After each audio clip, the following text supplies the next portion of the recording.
الحمدللہ رب العالمین والصلاۃ والسلام علی رسول اللہ وعلی آلہ وصحبہ اجمعین، اما بعد، فاعوذ باللہ من الشیطان الرجیم، بسم اللہ الرحمن الرحیم، رب اشرح لی صدری ویسر لی امری واحلل عقدۃ من لسانی یفقہوا قولی۔ بات یہاں سے سٹارٹ ہوئی تھی کہ دنیا کے اندر اس وقت جتنے بھی ہمیں نوجوان مسلمان نظر آئیں گے جو اپنا کیریئر سنوارنا چاہ رہے ہوں گے تو وہ رخ کرتے ہیں باہر کے ملکوں کا۔ امریکہ میں کسی طرح سے میری پڑھائی کے لیے بندوبست ہو جائے، کینیڈا، آسٹریلیا، ان ممالک کے اندر ہم جا رہے ہوتے ہیں۔ جاب کا بندوبست ہو جائے تو وہاں پہ ہو جائے تو بہت اچھا ہے، بہت ہی اچھا ہے۔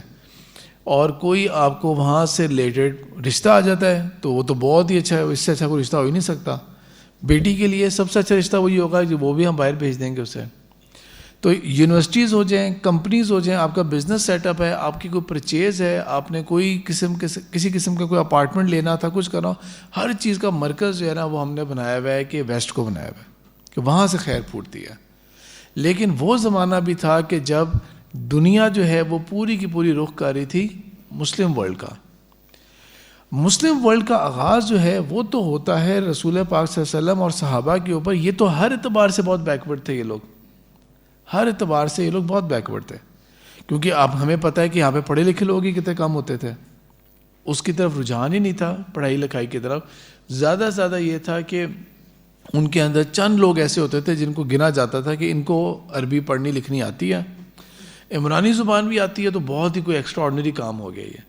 ادروائز یہ کہا جائے کہ کوئی ان میں سے حکیم تھا، کوئی ان میں سے کوئی بڑا کوئی سائنٹسٹ تھا، جبکہ دنیا کے اندر یہ سب ایگزسٹ کر رہے تھے، تو ایسا کچھ بھی نظر نہیں آتا۔ اس وقت آج کے تاریخ کے اندر ہم لوگ یہ دیکھتے ہیں کہ بھئی پاکستان بہت پیچھے ہے، ہمارے یہ نہیں ہو سکا، ہمارے یہ مسائل ہے، ہماری ایجوکیشن کا یہ مسئلہ ہے، ڈسپائٹ دا فیکٹ کہ اگر ہم لوگ انڈیویجولی پک اینڈ چوز کرنا چاہیں نا تو ہمارے یہاں بہت اچھے اچھے لوگ مل جائیں گے آپ کو انڈیویجولی، اور ہم پھر بھی اس کو کنورٹ نہیں کر پا رہے انٹو اے سکسیس سٹوری۔ لیکن وہاں پر اللہ کے رسول صلی اللہ علیہ وسلم کے جو صحابہ تھے، وہ جہاں سے سٹارٹ ہوا اور جہاں فتوحات ہوئی ان کی، تو وہ تو کس طرح سے انہوں نے کیا کہہ سکتے ہیں کہ اس کو شائن کروا دیا ہر جگہ کو جہاں پر بھی وہ گئے تھے۔ رسول پاک صلی اللہ علیہ وسلم کے اوپر وحی کا آغاز ہوتا ہے 610 میں۔ یہ تھوڑے بہت ایسٹیمیٹس ہوتے ہیں، بہت ساری کتابوں میں آپ کو مل جائے گا کہ 570 میں یا 571 میں آپ صلی اللہ علیہ وسلم کی پیدائش ہوئی تھی، جبکہ یہ جو گریگورین یا کرسچن کیلنڈر ہے یہ بھی اٹ سیلف موڈیفائی ہوتا رہا ود ٹائم، اور یہ ڈیٹ ساری بات ہے اس دور میں ہم نے ٹریس بیک کر کے میچ کیا، اس لیے کچھ کتابوں کے اندر 19-20 کا فرق نظر آ جائے گا۔ لیکن بہرحال اللہ کے رسول صلی اللہ علیہ وسلم کے اوپر نبوت ہوتی ہے تقریباً 610 کے اندر، جب آپ صلی اللہ علیہ وسلم کی ایج جو ہے وہ آلموسٹ ہے 40 سال کی، تو اس اعتبار سے شاید غالباً 571 کے اندر پیدائش ہوتی ہے۔ تو آپ کو پتہ ہے کہ سولر اور لونر کیلنڈر کا فرق ہوتا ہے، جو چاند ہوگا وہ اس کا سال چھوٹا ہوتا ہے اور سورج کے مطابق جو ہوتا ہے وہ سال طویل ہوگا زیادہ۔ اس کے بعد آپ صلی اللہ علیہ وسلم کے جو ہم کہتے ہیں کہ 23 سال نبوت تھی، وہ ہے چاند کے اعتبار سے، رائٹ؟ جب ہم اس کو سولر میں کنورٹ کریں گے تو وہ چند سال کم ہو جاتے ہیں، 23 سال میں سے چند سال کم ہو جائیں گے، تو اندازاً اس کے حساب سے دیکھا جائے نا تو 632 کے اندر آپ صلی اللہ علیہ وسلم کا وصال ہوتا ہے، 632 کے اندر۔ یہاں سے سٹارٹ ہوتی ہے خلافت راشدہ۔ خلافت راشدہ کے بارے میں بھی آپ صلی اللہ علیہ وسلم نے وہ جو 30 سال گنوائے ہیں نا، وہ یقیناً آپ صلی اللہ علیہ وسلم نے وہ قمری اعتبار سے گنوائے تھے حدیث کے اندر۔ تو تقریباً ابو بکر رضی اللہ تعالیٰ عنہ کے تقریباً 2 سال، تقریباً 10 سال کے قریب کا عرصہ تھا جو حضرت عمر بن خطاب رضی اللہ تعالیٰ عنہ کی خلافت کا تھا، اور یہ خلافت راشدہ کے اندر یہ پیک ٹائم تھا۔ تقریباً 12 سال پلس مائنس تھوڑا سا وہ تھا ٹائم حضرت عثمان رضی اللہ تعالیٰ عنہ کا ٹائم، 4 سال سے تھوڑا سا زائد تھا علی رضی اللہ تعالیٰ کا ٹائم، اور ہمیں حسن بن علی رضی اللہ تعالیٰ عنہ کو ایڈ کرتے ہیں تو آپ صلی اللہ علیہ وسلم کی 30 سال کی حدیث پوری ہوتی ہے۔ اب یہاں سے سٹارٹ ہوتا ہے پھر بنو امیہ کا دور، اور خلافت راشدہ ختم ہو جاتی ہے ہماری، باہر کی سازش سے نہیں بلکہ انٹرنل پرابلم کی وجہ سے۔ ہم نے دنیا کو تصور یہ دیا تھا کہ ہمارے خلیفہ جو ہیں وہ بادشاہ نہیں ہیں بلکہ خادم ہیں وہ، اور وہ جو ہوں گے وہ سیلریڈ پرسن بھی ہو سکتا ہے۔ یہ وہ کانسیپٹ تھا جو اپنے زمانے سے بہت آگے کا، وے اہیڈ آف اٹس ٹائم تھا یہ کانسیپٹ، لیکن ہم دوبارہ سے ریورٹ کر گئے اسی طرح کی بادشاہت کے اوپر جو دنیا بھر میں ہوتی تھی، اور وہ بھی بالکل ہی موروثی بادشاہت کہ بیٹا جو ہوگا وہی بنے گا، بیٹوں میں سے کوئی بنے گا، پھر آگے انہی اولاد میں سے بنے گا. تو یہ تو ہمارا ایک زوال آ گیا جو بہت جلدی آ گیا، یعنی کہ 30 سال سے زیادہ نہیں چل سکا اور ہم بہت جلد اس کے اوپر آ گئے. لیکن باقی جو ہمارا نظام تھا وہ چلتا رہا تھا. اور انفیکٹ جو ہماری ترقی ہوئی تھی اور جو ہمارا بہت زیادہ کہہ سکتے ہیں کہ ہم نے جو دنیا کو زیادہ روشنی دی تھی سائنس اور اس کی، وہ تو آگے جا کے آتی ہے. تو ایک ہے جو زیادہ روحانیت کے اعتبار سے کہ ہمارے خلافت کا نظام اسی طرح ہی جس طرح کے ہونا چاہیے تھا کہ لوگ آپس میں پک کریں. اللہ تعالیٰ نے کوئی ڈیوائن نظام نہیں دیا تھا، ہمارے اوپر چھوڑا تھا. تو وہ تو ایک سسٹم تھا جو کہ چل رہا تھا اور اس کے اندر بہت جلدی ڈکے آ گیا. لیکن اس کے علاوہ جو باقی خیر تھا وہ تو ابھی پھوٹنا تھا، وہ تو ابھی نکلنا تھا. تو بنو امیہ کے دور کے اندر مسلمانوں کا ون آف دا تھنگ جو مارولز تھا، جو ابھی بھی ایگزسٹ کر رہا ہے، ابھی بھی کھڑا ہوا ہے، وہ دو چیزیں ہیں. ایک ہے دمشق کی مسجد، جس کے بارے میں نے آپ کو بتایا تھا کہ عمر بن عبدالعزیز جو تھے انہوں نے یہ بات کہی تھی کہ پہلے ان کو لگا کہ بہت لیوشنگ ہے، لیکن بعد میں جب ان کو یہ بات پتہ لگی کہ نان مسلم بڑے امپریس ہو رہے ہیں آ کے، تو انہوں نے کہہ دیا نہیں ٹھیک ہے، لیٹ اٹ بی دس وے. ہمارے آرکیٹیکچر سے وہ اگر امپریس ہو رہے ہیں. عبد الملک بن مروان بنو امیہ میں سے آتے ہیں اور انہوں نے یہ بنایا تھا ڈوم آف راک. یہ سٹرکچر اس زمانے کا بنا ہوا ہے، ٹھیک ہے. اس کے اوپر وہ جو گولڈن وہ ہے وہ بعد میں لگا، بعد میں مین پینٹ وغیرہ اور وہ چیزیں ہوتی رہی، مینٹین ہوئی، چینج بھی ہوئیں یقیناً، لیکن یہ اس دور کا بنا ہوا سٹرکچر ہے. پھر ہم آگے چلتے ہیں تو بنو امیہ کا دور جو ہے نا یہ چلتا ہے 661 سے لے کے تو تقریباً 750 تک. یہ بمشکل بنتے ہیں کوئی 100 سال سے بھی کم ٹائم ہے، لیکن بمشکل بنتے ہیں 100 سال. یہ کہنا بھی مشکل ہے کہ کس سال میں ایک دم سے اینڈ ہوا، کیونکہ میں نے آپ کو بات بتائی تھی خراسان کی جو ایکسٹریم ایسٹ سائڈ تھی مسلمانوں کی، وہاں سے بنو عباس کی بغاوت شروع ہوئی تھی اور وہ آگے پش ہوتی رہی تھی. تو وہ ایسا نہیں ہے کہ آج کی اچانک تاریخ میں ایک امپائر ختم ہوا اور یہ، تو اس لیے 19-20 کا آپ کو کئی جگہوں پہ فرق مل جائے گا. یہ میں نے ریفرنس شیئر کر رہا ہوں آپ کے ساتھ، علامہ اقبال کے بیٹے تھے ڈاکٹر جاوید اقبال، ان کی کتاب ہے یہ اسلام اینڈ پاکستان آئیڈینٹی. اس کے اوپر انہوں نے یہ بات لکھی ہوئی ہے یہ کہ بنو امیہ کے دور تک ایک فائدہ سب سے بڑا کیا تھا کہ مسلمانوں کا جو خلافت تھی یا جو مسلمانوں کا امپائر تھا وہ ایک امبریلا میں آتا تھا. یہ جو ہم آج کل پہنچے ہوئے نا یہ 57 OIC کے ممالک ہیں ہمارے، 57 OIC کنٹریز، یہ والی کیفیت نہیں تھی، ایک امبریلا کے اندر آتے ہیں. اور دوسری میں نے آپ کو بات بتائی تھی فتوحات بہت دور تک ہوئی تھیں، بہت دور تک ہوئی تھیں. ہندوستان تک گئے تھے، وہاں پہ آپ دیکھیں کہ کہاں تک پہنچ گئے تھے، اسپین تک پہنچ گئے تھے، ہسپانیہ تک پہنچے تھے. تو بہت زیادہ ایکسپینشن ہوئی تھی بنو امیہ کے ٹائم کے اندر. لیکن کچھ گریوینسز تھے، کچھ گرجز تھے جس کی وجہ سے پھر ریولٹ ہوتا ہے اور بنو عباس کا دور آتا ہے. علوم کے اعتبار سے، آرکیٹیکچر کے اعتبار سے، لٹریچر کے اعتبار سے بنو امیہ کے دور کے اندر بہت زیادہ دلچسپی نہیں تھی، بہت زیادہ دلچسپی نہیں تھی. اور اس ٹائم کے اندر البتہ مال کی فراوانی بہت تھی، بہت مال کی فراوانی ہو گئی تھی مسلمانوں کے پاس. ظاہری باتیں تھی، دور دور تک فتوحات ہو گئی ہیں، مال غنیمت بھی بہت آیا ہے. پھر ذمی جو تھے ان کے ذریعے ٹیکسیشن بھی بہت کلیکٹ ہو رہا تھا. تو ہم آگے چلتے ہیں. اب پھر آتا ہے بنو عباس کا دور. اس نقشے کے اوپر اگر آپ غور کریں ایسے تو یہ نا بہت زمانوں کو کور کر رہا ہے، یہ بہت سارے زمانوں کو کور کر رہی ہے. تو بنو عباس کا جو دور ہے وہ بہت زیادہ وائڈ اسپریڈ ہے، ڈفرینٹ کلر شیڈ کے حساب سے آپ کو نا ڈفرینٹ زمانوں کے اندر چیز پتہ لگ رہی ہے. ٹھیک ہے، بات انڈرسٹینڈ کریں دوبارہ. آج سے لیٹ سپوز کوئی 100 سال کے بعد کہے کہ بھئی پاکستان کا نقشہ دیکھنا ہے ہم نے. پاکستان کا کون سا نقشہ؟ پاکستان کا نقشہ جب بنا تھا، پاکستان کا نقشہ جب بعد میں جا کے کچھ مہینوں کے بعد جا کے یہ سوات اور یہ ایریاز ہمارے اندر آ گئے تھے، وہ والا نقشہ. جب بنگلہ دیش ہمارا پارٹ تھا، وہ والا نقشہ دیکھنا چاہتے ہیں آپ؟ کون سا نقشہ دیکھنا چاہتے ہیں؟ تو کوئی اسٹیگننٹ کوئی چیز نہیں ہوتی. ایسا نہیں ہے کہ ٹائم جو ہے نا وہ باؤنڈ نہیں ہے کوئی بھی اور ایک ہی فکس چیز چلی آ رہی ہے. نقشے چینج ہو رہے ہیں دنیا کے علاقوں کے. تو اس لیے یہ نہیں کہا جا سکتا کہ بنو عباس کا نقشہ جو ہے نا وہ یہ ٹوٹل نقشہ تو ہمیشہ یہ رہا تھا. لہٰذا اس کے اندر آپ کو شیڈ نظر آئیں گے اور لیفٹ سائڈ کے اوپر آپ کو نا ملٹیپل چیزیں نظر آ رہی ہیں کہ کب کب کیا کیا چیز کہاں تک پہنچی تھی.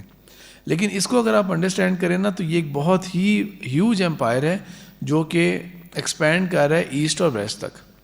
اور اس میں ایک سرپرائزنگ چیز آپ کو نظر آئے گی کہ جو درمیان کا علاقہ ہے نا یہ کافی حد تک ایمٹی نظر آ رہا ہے آپ کو. اس کا یہ مطلب نہیں ہے کہ یہاں پہ انفلوئنس نہیں تھا, لیکن اس ایریا کو نا نجد کے علاقے کو اور اس ایریا کو, کیونکہ یہ ڈیفیکلٹ ایریا تھا, بنو عباس نے اپنا کیپٹل کہاں موو کر لیا تھا, بنو امیہ نے اپنا کیپٹل کہاں موو کر لیا تھا, دمشق کی طرف لے گئے تھے, سیریا کی طرف لے گئے تھے. بنو عباس آیا تھا تو انہوں نے تو شروع میں کوفہ رکھا تھا, لیکن ایونچولی کہاں موو کرتے ہیں, بغداد کا شہر بناتے ہیں. یہ بغداد کا وہ شہر ہمیں نہیں ملتا اب, ٹھیک ہے. آپ میں سے کوئی بہت سارے لوگ ماشاءاللہ گئے ہوں گے حج اور عمرے کے لیے, اور کچھ نے تو کم از کم تصویریں ویڈیوز دیکھی ہوں گے. تو مدینہ کے ارد گرد باؤنڈری وال تو نظر کسی کو بھی نہیں آئی ہوگی, کوئی باؤنڈری وال نظر نہیں آئی ہوگی مدینہ کے ارد گرد, ٹھیک ہے, جیسے ہم پرانے شہروں کے ارد گرد جو ہوا کرتی تھی باؤنڈریز. لیکن آپ سلطنت عثمانیہ کے دور کے تقریباً آج سے 100-150 سال پہلے پرانی تصویریں دیکھیں نا, آپ کو مدینہ کے ارد گرد دیواریں نظر آئیں گی. اس میں تو پرانے شہر جو ہوتے تھے وہ دیواریں ہوتی تھیں سیفٹی سیکیورٹی کے لیے. یہ شہر بنا تھا بالکل اسکریچ سے, اور اس شہر کے اندر فوکس یہ تھا بنو عباس کا خاص طور پہ, کیونکہ بنو عباس نے لینڈ بہت زیادہ نہیں پھیلائی تھی, بہت زیادہ لینڈ آکوپائی نہیں کی تھی. ان کی دلچسپی, ان کا فوکس اس بات کے اوپر تھا بہت زیادہ کہ جو ہمارے ڈفرینٹ علوم ہیں سائنس کے اور باقی سبجیکٹس کے, اس کے اندر بہت گہرائی آئی تھی. تو لہٰذا انہوں نے کیا کیا تھا کہ مثال کے طور پہ سمرقند کے علاقے کے اندر, یا لہٰذا اصفہان کے علاقے کے اندر, بغداد کے علاقے کے اندر, یہاں پر اور کائرو کے اندر بھی انہوں نے یہاں پر بہت بڑے بڑے سینٹرز بنائے تھے نالج کے. اور سب کا سب سے بڑا جو سینٹر تھا وہ تھا بغداد ہی شہر کے اندر, جو تھا اس کا نام دارالحکمہ یا بیت الحکمہ نام تھا اس کا, ہاؤس آف وزڈم. بنو عباس کا دور شروع ہوتا ہے 750 میں, اور بالکل ہی 20-30 سال کے اندر بیت الحکمہ دارالحکمہ بن جاتے ہیں. اس سے آپ کو یہ پتہ لگتا ہے کہ ان کا یہ نہیں کہ بعد میں جا کے ان کو خیال آیا اس چیز کا, انہوں نے بہت جلدی اس چیز کا خیال کر لیا. اور جہاں پر اب بیٹھے یعنی کہ مثال کے طور پہ میں اور آپ لوگ بیٹھ کے کہتے ہیں کہ بھئی مسلمانوں کی ایک زبردست یونیورسٹی کو بناتے ہیں ہم لوگ, فرض کریں ہمیں کوئی فائنینشیل پرابلم نہیں ہے, ٹھیک ہے, صرف بات ہے کہ کس طرح ہم بنائیں گے. مسلمانوں کی زبردست یونیورسٹی ہم بناتے ہیں, تو بیٹھے ہوا کے اندر ہم بنانا شروع ہو جائیں گے اسے, اس کے اندر ریسورس کہاں سے آئے گی. اسپیشلی اس وقت کو آپ امیجن کریں کہ جب سب سے ویلیوبل چیز جو تھی وہ لائبریری ہوا کرتی تھی. علم کا خزانہ کہاں سے آپ کو پتہ لگے گا, کتابوں سے پتہ لگے گا آپ کو. چائنا نے پیپر ٹیکنالوجی کریٹ کر لی تھی, اور بنو امیہ کے دور میں مسلمانوں تک یہ پیپر ٹیکنالوجی آ گئی تھی, لیکن اس کا میس اویلیبلٹی وہ آتی ہے ہمارے پاس بنو عباس کے دور کے اندر, میس اویلیبلٹی اس کی. تو پیپر آ گیا آپ کے پاس پہلے سے, اور اس کے بعد اگلا سٹیپ کیا ہوگا, وہ جو لوگ پہلے ہی کوئی علم ہی رکھتے وہ کہاں سے علم کریٹ کریں گے بیٹھے. تو کیا ہونا چاہیے آپ کے خیال میں, ہم کو یونیورسٹی بنانا چاہیں کہاں سے شروع کریں گے؟ ایک بہت اچھا امپورٹنٹ پوائنٹ, ہم پہلے آلریڈی جو کوالیفائڈ لوگ ہوں گے پہلے ان کو جمع کرنا شروع کریں گے نا. ہم لوگ جو پڑھے ہوئے لوگ ہوں گے وہ پڑھانا شروع کریں گے. خواب جو مرضی دیکھتے ہیں کہ مسلمان اتنی ترقی کر لیں, ایسی یونیورسٹی ہو جائے, یہ ہو جائے. تو لہٰذا وہاں پہ سب سے امپورٹنٹ چیز کیا تھی کہ دنیا جہان کے علوم ہمارے پاس آنے چاہیے, دنیا جہان کے علوم ہمارے پاس ہوں, اور وہ علوم زیادہ تر ابھی تک ایگزسٹ کر رہے ہیں نان عربک لینگویج کے اندر. تو وہ ایگزسٹ کر رہے ہیں گریک, پرانی لیٹن کے اندر ایگزسٹ کر رہے ہوں گے, ہندوستان کی سائڈ کے اوپر, چین کی سائڈ کے اوپر. تو لہٰذا پہلی ضرورت کس چیز کی ہوگی, باس میس لیول کے اوپر کس چیز کی ضرورت ہے؟ ہاں, یا تو ہم لوگ وہ لینگویج سیکھیں یا ہم لوگ علم کو ٹرانسلیٹ کر لیں. کیا ہم لینگویج سیکھیں یا ہم علم کو ٹرانسلیٹ کریں. یہ وہ دور ہے جب یورپ کا چل رہا ہے ڈارک ایجز, وہ اپنے آپ کو اس بات کو مان رہے ہیں کہ رومن امپائر جب ختم ہوا تو ہم تو بس آپس میں ہی بس جان ہی بچاتے رہے ایک دوسرے کی. تو لہٰذا اس کو وہ یہ بھی لفظ بولتے ہیں کہ 1000 لاسٹ ایئرس کر کے بھی بولتے ہیں وہ سے. تو یہ جتنا بھی گریک کا علم ہے اور جتنا بھی لیٹن کا اور یہ جو اس ایریا کا جو علم تھا نا, وہ اگر محفوظ رکھا تو وہ ہم نے محفوظ رکھا, مسلمانوں نے. اور وہ جو ہے اب اس کے اندر ہم آتے ہیں کچھ ناموں کے اوپر. مثال کے طور پہ آپ نے ایک نام سنا ہوگا خوارزمی کا, محمد ابو موسیٰ خوارزمی، یہ خوارزم کے علاقے کے رہنے والے تھے. یہ اس وقت کا سلطنت ایران کا جو علاقہ ہوتا تھا وہاں کا ایریا تھا. یہ ماڈرن ٹائمز کے اندر یہ ازبکستان کے اندر آتا ہے، فال کرتا ہے. اور وہ جو تھا یعنی کہ پرشین یہ لوگ تھے سارے، وہاں سے یہ بلانگ کرتے ہیں. تو ان کا کمال کیا ہے سب سے بڑا، بہت بڑی بات ہے ان کی، بہت بہت ملٹی ڈائمینشنل تھے یہ. اور ان کی زیادہ بڑی بات یہ ہے کہ یہ بہت شروع والوں میں سے تھے. یعنی کہ ایک تو وہ ہے نا کہ جن کے کنٹمپریز ہوں، بعد میں آنے والے ہوں، استاد ہوں، شاگرد ہوں، تو یہ شروع کے لوگوں میں سے تھے. یہ خوارزمی جو تھے ان کی بہت ساری کنٹریبیوشنز ہیں. ان کو فادر آف الجبرا کہا جاتا ہے، فادر آف الجبرا کہا جاتا ہے انہیں. اور الجبرا کیا چیز ہے؟ تو وہ بیسیکلی وہ چیز ہوتی ہے کہ جہاں پر آپ کوئی فکس چیز نہیں بتا رہے، بلکہ آپ کہہ رہے ہیں کہ اگر اس کی ویلیو یہ ہوتی ہے تو یہ پروڈیوس ہوتا ہے چیز. ٹھیک ہے، ان کو فادر آف الجبرا کہتے ہیں. اور اگر آپ میں سے کوئی بھی کمپیوٹر سائنس بیک گراؤنڈ کا ہے نا، تو ایک کمپیوٹر کے اندر ایک ٹرم یوز ہوتی ہے، اس کو بولتے ہیں الگوریدم بولتے ہیں. ٹھیک ہے، الگوریدم بولتے ہیں. الگوریدم جو ہے نا وہ اصل میں خوارزمی کے جو لیٹنائزڈ ورڈ نام تھا، یہ اس کی کنورژن ہے. یہ انہوں نے ایک اور چیز انٹروڈیوس کی، اور وہ انٹروڈیوس کی کہ اس سے پہلے رومن امپائر تھا.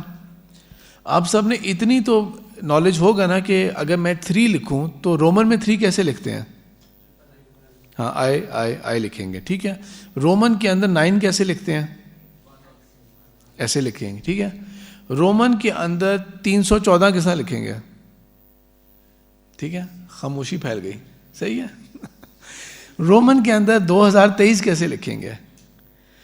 تو رومن کے اندر مسئلہ کیا تھا کہ انہیرنٹ پرابلم تھا، یعنی کہ اس کی جو بنیادی سوچ تھی نا، اس کے اندر یہ مسئلہ تھا کہ وہ بہت زیادہ ایکسپینسو نہیں ہے. ہم تو صرف سٹائل کے لیے ابھی بھی رومن سٹائل میں لکھ دیتے ہیں نا. کلاس 5 میں تو آپ نے کلاس 5 میں وی لگا دیا، 6 کے آگے وہ کر دیا، اور 12 کے آگے بس ہماری بس ہو جاتی ہے. ٹھیک ہے، تو رومن کے اندر انہیرنٹ پرابلم تھا. تو لٹرلی نا اگر آپ پیپر کے اوپر کبھی یہ کرنا چاہیں، بہت آسان کام کریں. 12 تو لکھنا آتا ہے نا سب کو. ٹھیک ہے، اب صرف یہ کریں کہ 12 ملٹیپلائی بائی، اور 4 بھی لکھنا آتا ہے ہر ایک کو. 12 ملٹیپلائی بائی 4 کر کے دیکھیں، تو جس طرح ہم میتھس میں اسٹیپس کرتے ہیں نا، وہ کر کے دیکھیں آپ ذرا. آپ خود کنفیوز ہو جائیں گے کرتے کرتے.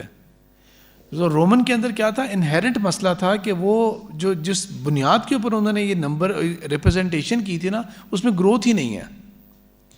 تو خوارزمی جو ہے، یہ جو علوم جمع ہونے شروع ہوئے، ٹرانسلیشن جمع ہونی شروع ہوئی، تو انہوں نے ہنٹ پکڑا انڈیا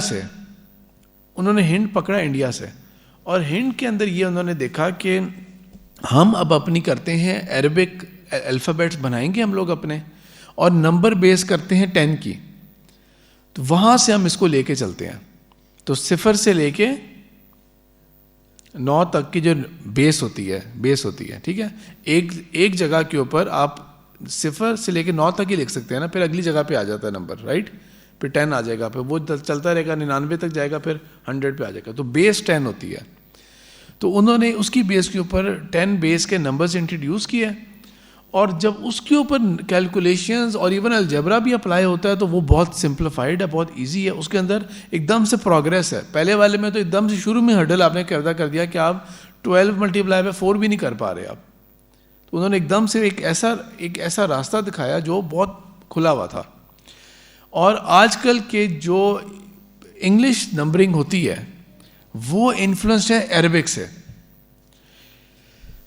عربی کے اندر 0 کیسے لکھتے ہیں؟ ڈاٹ ہوتا ہے. ٹھیک ہے، ڈاٹ ہوتا ہے نا.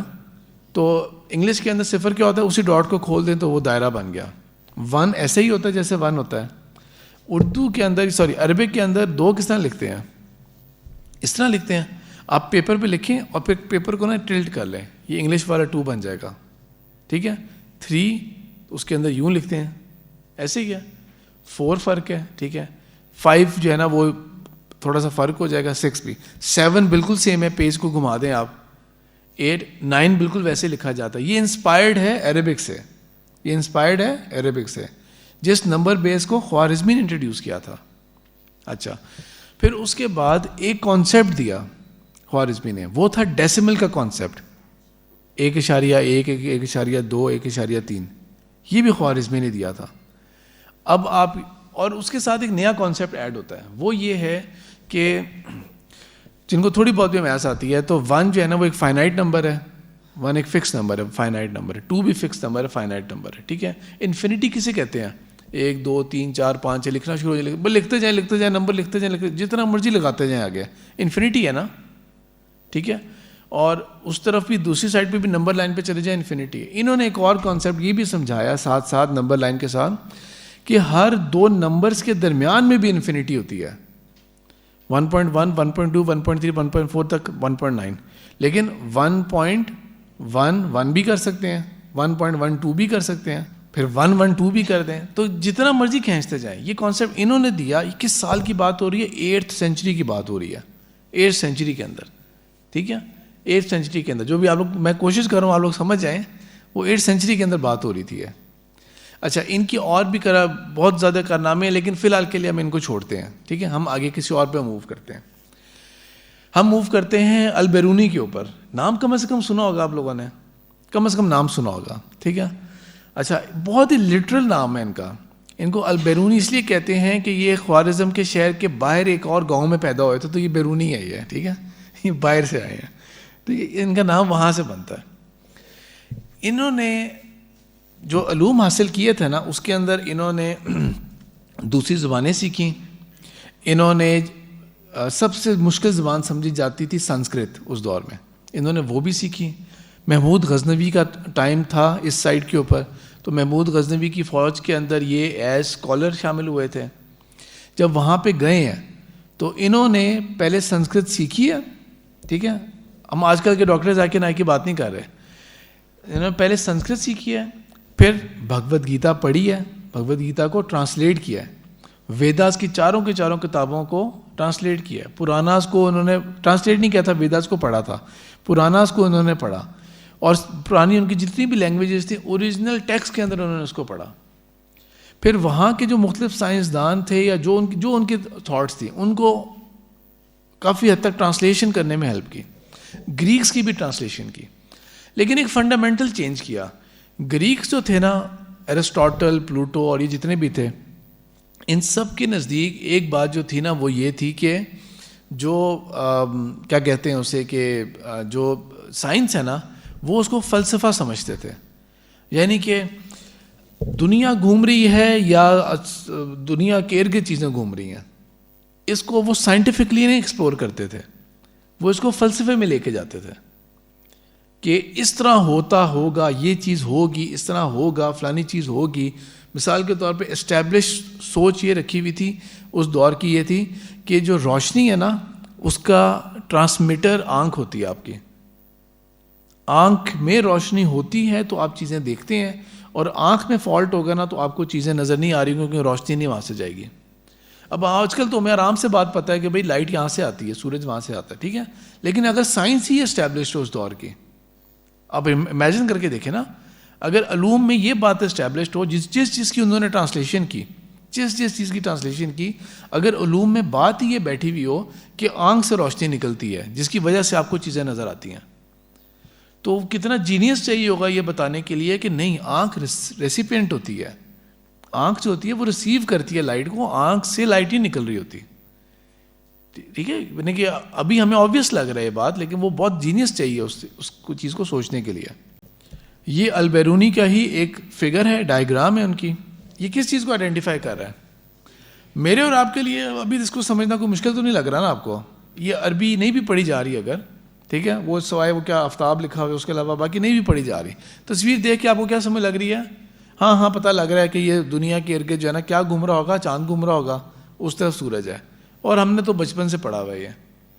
لیکن جب سیٹلائٹ ہی نہیں تھی سرے سے، ٹھیک ہے، ٹیلیسکوپس ایگزسٹ ہی نہیں کرتے تھے، تب جو بندہ اس نتیجے پہ پہنچ آیا ہو کہ یہ چاند بڑھتا گھٹتا کیوں ہے، تو اللہ تعالیٰ نے کس سورہ میں اس کا ذکر کیا ہوا ہے؟ سورہ بقرہ کے اندر، ٹھیک ہے، سورہ بقرہ کے اندر کیا ہوا ہے کہ یہ آپ سے چاند کے بارے میں سوال پوچھ رہے ہیں، ٹھیک ہے، تو آپ ان کو بتا دیں گے.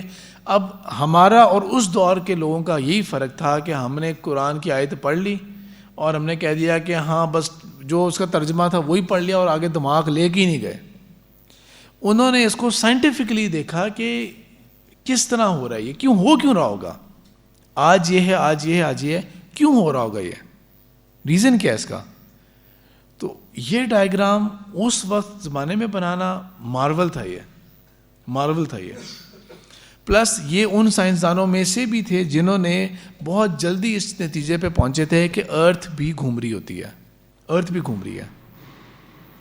کہیں اب یہ کوئی بندہ یہ تصور کرے نا کہ یار میں تو کبھی بھی محسوس نہیں کیا کہ زمین گھوم رہی ہے, ٹھیک ہے. ہمارے اتنے ناقص قسم کے بھی اب اسکالرز ہو گئے ہیں کہ ایک آن لائن ایک کسی کے ویڈیو دیکھی تھی, عربک کے اندر وہ بات کر رہے تھے, آگے میں زیادہ ڈیٹیل میں نہیں بتاتا, لیکن انہوں نے مذاق اڑا رہے تھے کہ جی سائنسدان کہتے ہیں کہ زمین گھومتی ہے. بھائی زمین گھومتی ہے تو پھر ہوائی جہاز کو جانے کی ضرورت کیا ہے؟ وہ صرف اوپر ہو, زمین گھومے واپس آئے تو پہنچ جاؤ. مطلب کہ یہ آج کل کی بات ہو رہی ہے 21ویں صدی کی, ٹھیک ہے. اور جو حقیقی میں اسکالرس تھے نا, حقیقی معنوں میں, وہ یہ مارولز کریٹ کر رہے تھے اس وقت یہ مارولز کریٹ کر رہے تھے وہ. پھر اس کے ساتھ ساتھ ہم تھوڑے سے اور آگے سائنسدانوں کی طرف جاتے ہیں. میں نے ابن سینا کا ذکر کیا تھا, اور ابن سینا کے ٹائم کے اندر اسپیشلی وہ چیز ہوئی تھی جو میں نے آپ کو کہا تھا کہ 3 سال پہلے جو کووڈ آیا تھا, تو رسول پاک صلی اللہ علیہ وسلم کی احادیث, جس کا بہت سمرائز ورژن یہ ہوگا, کہیں وبا پھیل جائے, کوئی وہاں کے چھوڑ کے نہ جائے, کوئی وہاں پہ داخل نہ ہو, کوارنٹین کیا جائے. تو میں نے آپ کو بتایا تھا کہ 2020 کے اندر یہ ٹرم بہت پاپولر ہوئی تھی کہ کوارنٹین کیا ہوتا ہے کہ اپنے آپ کو آپ نے محدود کر لینا اس چیز کو. تو یہ اس کے ایسنس ان کی ٹرمز کے اندر یہ لیٹن میں جا کے کوارنٹین بنا تھا. لیکن ابن سینا کو اگر آپ پڑھیں نا, اور ایون خوارزمی کو بھی پڑھ لیں, اور میں نے البرونی کا نام لیا تو ان کو بھی پڑھ لیں, تو آج کل کیا ہوگا کہ یہ ماشاءاللہ پی ایچ ڈی ہیں, اور انہوں نے کیا ہوا ہے لیٹس سپوز نیوکلیئر فزکس کے اندر, یعنی کہ فزکس کی بھی ایک اسپیشلائزیشن کے اندر ہے.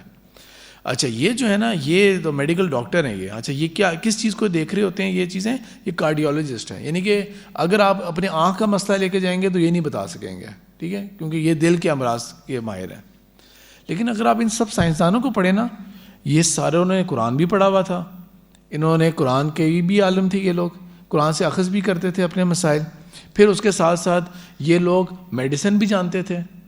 یہ اس کے ساتھ ساتھ جو تھا, یعنی کہ ابن سینا کی جو اتنی زیادہ میتھس اور فزکس کے اندر کنٹریبیوشنز ہیں, تو میڈیکل سائڈ کے اندر تو ہم ابھی بات ہی نہیں کریں. ان کے ہسپتال اور انہوں نے جو چیزوں کو دوائیاں اور ڈرگز بنائے تھے, اور بہت شروع کے ٹائم کے اندر ان کے جو ایلیمنٹس ہوتے ہیں, کیمیکل ایلیمنٹس, اور یہ کہ اگر ملٹیپل بیماریاں ہوں تو جو ایک فیلڈ ہوتی ہے ہم لوگ جس کو بولتے ہیں کہ جو فارمیسی میں اسپیشلائز کرتے ہیں لوگ, ٹھیک ہے, اس کے اندر ایک خاص چیز وہ یہ بھی پڑھتے ہیں کہ بھئی مثال کے طور پہ نا مجھے 2 بیماریاں ہیں, ٹھیک, اللہ نہ کرے, لیکن 2 بیماریاں, ڈاکٹر نے مجھے نا 3-4 دوائیاں دے دی ہیں اس کے لیے کہ آپ یہ 3-4 کھا لیں. تو وہ یہ بیماری, یہ دوائی اس کے لیے, یہ اس کے لیے, یہ اس کے لیے. لیکن اگر میں تینوں ایک ساتھ لے لوں گا تو ان کا بھی تو کوئی ریئیکشن ہو جائے گا نا اندر جا کے, ٹھیک ہے. یہ چیزیں جو تھی نا, یہ ابن سینا نے میڈیکل کی فیلڈ کے اندر بتانی شروع کی تھیں کہ اس طرح علاج نہیں کرنا کہ اٹھا کے جو کچھ بھی ہے تو سب کچھ ڈالنا شروع ہو جاؤ اندر. ہم ایک اور مسلمان سائنٹسٹ کا ذکر کرتے ہیں جن کا نام تھا محمد ابن ابراہیم فزاری. انہوں نے یہ ڈیوائس بنایا تھا ایسٹرولوب, اس کو بولتے ہیں ایسٹرولوب. اگر آپ میں سے کسی کا IST یونیورسٹی جانا ہوا ہے نا, تو انہوں نے ایک بہت بڑھیا سا ایسٹرولوب بنایا ہوا ہے, کیونکہ IST کا اسپیشلائزیشن اسپیس ٹیکنالوجیز کے اندر ہے, رائٹ. تو ایسٹرولوب جو ہے نا, یہ مسلمان پھر آگے جا کے ایڈوانس کرتے رہے تھے, لیکن ون آف دا فرسٹ ایسٹرولوب تھے وہ انہوں نے بنایا تھا. ایک طرح کا آپ سمجھ لیں کہ جو آج کل کا کمپس وغیرہ وہ سب یہیں سے ڈرائیو ہوتا ہے. اس کے اندر کیا تھا کہ یہ آپ کو جو نظر آ رہا ہے نا, ڈفرینٹ ویلز نظر آ رہے ہیں اس کے, تو یہ 4-5 پیرامیٹرز لیتے تھے. آپ دنیا میں اس وقت کدھر ہیں, کیا ٹائم کیا ہے اس وقت, ملٹیپل 3 پیرامیٹرز لیتے تھے. بعد میں جو ایڈوانس تھے وہ اور بھی چیزیں لیتے تھے. ان پیرامیٹرز کے اوپر نا آپ نے اس کو گھمانا ہوتا تھا, وہ چیزیں لائن میں آ گئی ہیں نا, یہ آپ کو قبلہ ڈائریکشن بتاتا تھا. دنیا میں آپ کہیں بھی ہیں, ٹھیک ہے. ایک تو سہولت ہے نا ہمیں کہ ہمیں پتہ ہے کہ دن کا ٹائم ہے تو ہمیں پتہ ہے قبلہ کہاں پہ ہو سکتا ہے. یہ آپ کو پیرامیٹرز دیں گے اور آپ کو ایک قبلہ ڈائریکشن بتاتا تھا. پھر بعد میں مسلمانوں نے اسی کو ہی ایڈوانس کر کے تو پھر بیسک کیلکولیشنز اور کمپلیکس قسم کے بھی ہیں. ایون یہ بھی تھوڑا سا کمپلیکس ہے. جو پہلے والے تھے نا اس کی مجھے کوئی اچھی کوالٹی کی پکچر نہیں ملی تھی, ادروائز جو انیشیل تھا وہ تو قبلہ ڈائریکشن کے لیے تھا. بعد میں کمپس کے طور پہ, کیلکولیشنز کے طور کے اوپر یہ ایسٹرولوبس بھرنے شروع ہوئے تھے. یہ پتہ نہیں کیا چیز ہے نا, سمجھ سے باہر ہے. یہ کیا چیز ہے, نقشہ ہے تو کیسا نقشہ ہے, کوئی سر پیر ہی نہیں سمجھ لگ رہا ہے اس نقشے کا, ٹھیک ہے. تو مسلمانوں کے ایک گزرے میں ادریسی نام ہے ان کا, لیکن یہ پتہ نہیں کیا بنا کے گئے تھے وہ, پتہ نہیں کوئی رات کو نیند پوری نہیں ہوئی تھی, نشے میں تھے, کیا بنا کے گئے ہیں یہ ہمارے لیے, کچھ سمجھ نہیں لگ رہی ہے نا, سر پیر ہی نہیں سمجھ آ رہا ہے کہ کیا نقشہ بنایا ہے. اب میں اس پکچر کو نا پورا گھماؤں گا. اب آپ دیکھیں اگر, تو کیا یہ سعودی عرب نہیں ہے, کیا یہ یورپ نہیں ہے, یہ افریقہ نہیں ہے. کس زمانے میں کوئی ڈرون تو ہے نہیں کہ اوپر سے دیکھیں زمین کیسے لگتی ہے, رائٹ.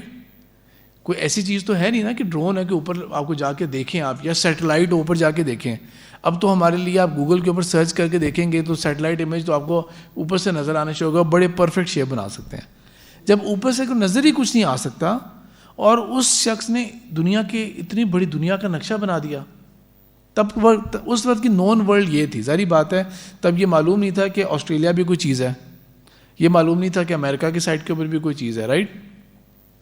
اور افریقہ نیچے تک معلوم نہیں تھا زیادہ صحیح طرح سے, کیونکہ افریقہ جو ہے وہ اس کے شروع کے ٹاپ کے ممالک کے بعد فوراً نیچے ایک بہت بڑی کیا چیز آ جاتی ہے, صحرا آتا ہے, سہارا ڈیزرٹ آتا ہے, دنیا کا سب سے بڑا صحرا. تو وہ تو اس زمانے کے حساب سے نا تقریباً اس کو امپاسبل سمجھا کرتے تھے.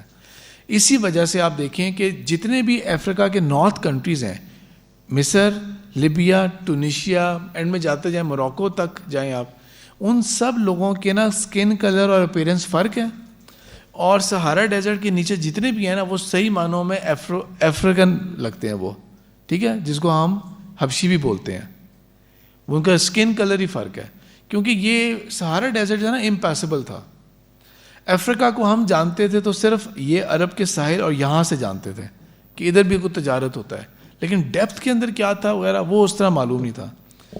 آپ صرف اپریشیٹ کر کے دیکھیں کہ یہ جو درمیان کے اندر کیسپین سی ہے, بلیک سی ہے, امیزنگ امیزنگ بھائی. اس زمانے میں فرق کیا تھا کہ انہوں نے اس کو اپ سائڈ ڈاؤن بنایا تھا. وہ تو اب ہمیں سائنس بتا رہی ہوتی ہے نا, یا ہم لوگوں نے اب اس کو انڈرسٹینڈ کر لیا کہ بھائی نارتھ پول اسے کہیں گے, ساؤتھ پول اسے کہیں گے, تو نقشہ یوں ہی ہوگا. تو انہوں نے اس کو انورٹڈ کیا, لیکن امیزنگ نہیں ہے. بالکل بالکل. دیکھیں یورپ کی طرف تو توجہ ہی نہیں تھی. میرا وہ قسطنطنیہ کے اوپر جو لیکچر ہے نا, اس پہ میں نے مثال کے طور پہ پرانے بادشاہوں کا بھی جو ذکر کیا ہے, تو چاہے وہ الیگزینڈر تھا, چاہے وہ کوئی اور بھی تھا نا, ہر کوئی اگر رخ کرتا تھا تو یورپ کا کسی نے بھی رخ نہیں کیا. وہ ہمیشہ اس طرف جاتے تھے, ہمیشہ فتوحات کے لیے اس طرف جا رہے تھے. کسی سائنسدان کا آپ لوگ نام لیں, چلیں گڈ. ابن حیثم, جابر, حیان, الرازی. الرازی دو آتے ہیں تاریخ میں, ایک وہ جنہوں نے تفسیر بھی لکھی تھی, فلسفی بھی تھے, اور ایک سائنٹسٹ بھی تھے. الرازی بھی دو آتے ہیں. کوئی اور نام بھی بولیں آپ لوگ. ابن خلدون جو ہے نا وہ سوشیولوجسٹ تھے, وہ سائنس میں نہیں تھے اس طرح, لیکن سوشیولوجسٹ تھے. بغداد جو تھا اور اصفہان کا علاقہ, سمرقند کا علاقہ, یہ مرکز تھے یہ, ٹھیک ہے. اچھا, اب اس کے اندر نا بہت سارے مسلمانوں نے یہ بھی کیا ہوا تھا کہ سائنس جو ہوتی ہے نا اس کے پیچھے آپ کو کوئی موٹیویشن چاہیے ہوتی ہے, رائٹ. سائنس کے لیے آپ کے پیچھے کوئی ایک موٹیویشن چاہیے ہوتی ہے. یعنی کہ مثال کے طور پہ پاکستان کے لیے موٹیویشن کیا تھی کہ بھئی ہمیں نیوکلیئر پاور بننا ہے ہم نے, تاکہ انڈیا کا مقابلہ کر سکیں, جس کے لیے ہم نے لاکھوں کروڑوں روپے, ڈالرز اور کہاں سے فنڈنگ جمع کی.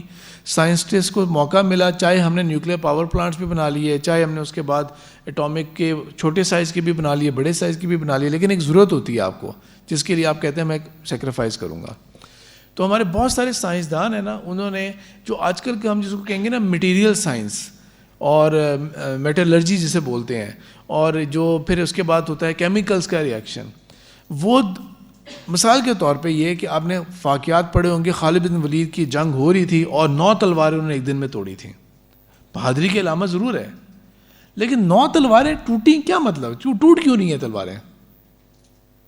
پرابلم سمجھ لگا آپ کو, تلوار ٹوٹ کیوں رہی ہے؟ بھائی اگر میں فار ایگزامپل جنگی ہوں اور جنگ کرنے جا رہا ہوں اور پہلی دفعہ مارتے پھر ساری تلوار ٹوٹ گئی تو میں تو پھر فارغ, ٹھیک ہے. تو یہ تو کوئی فائدہ, اچھی بات نہ ہوئی نا.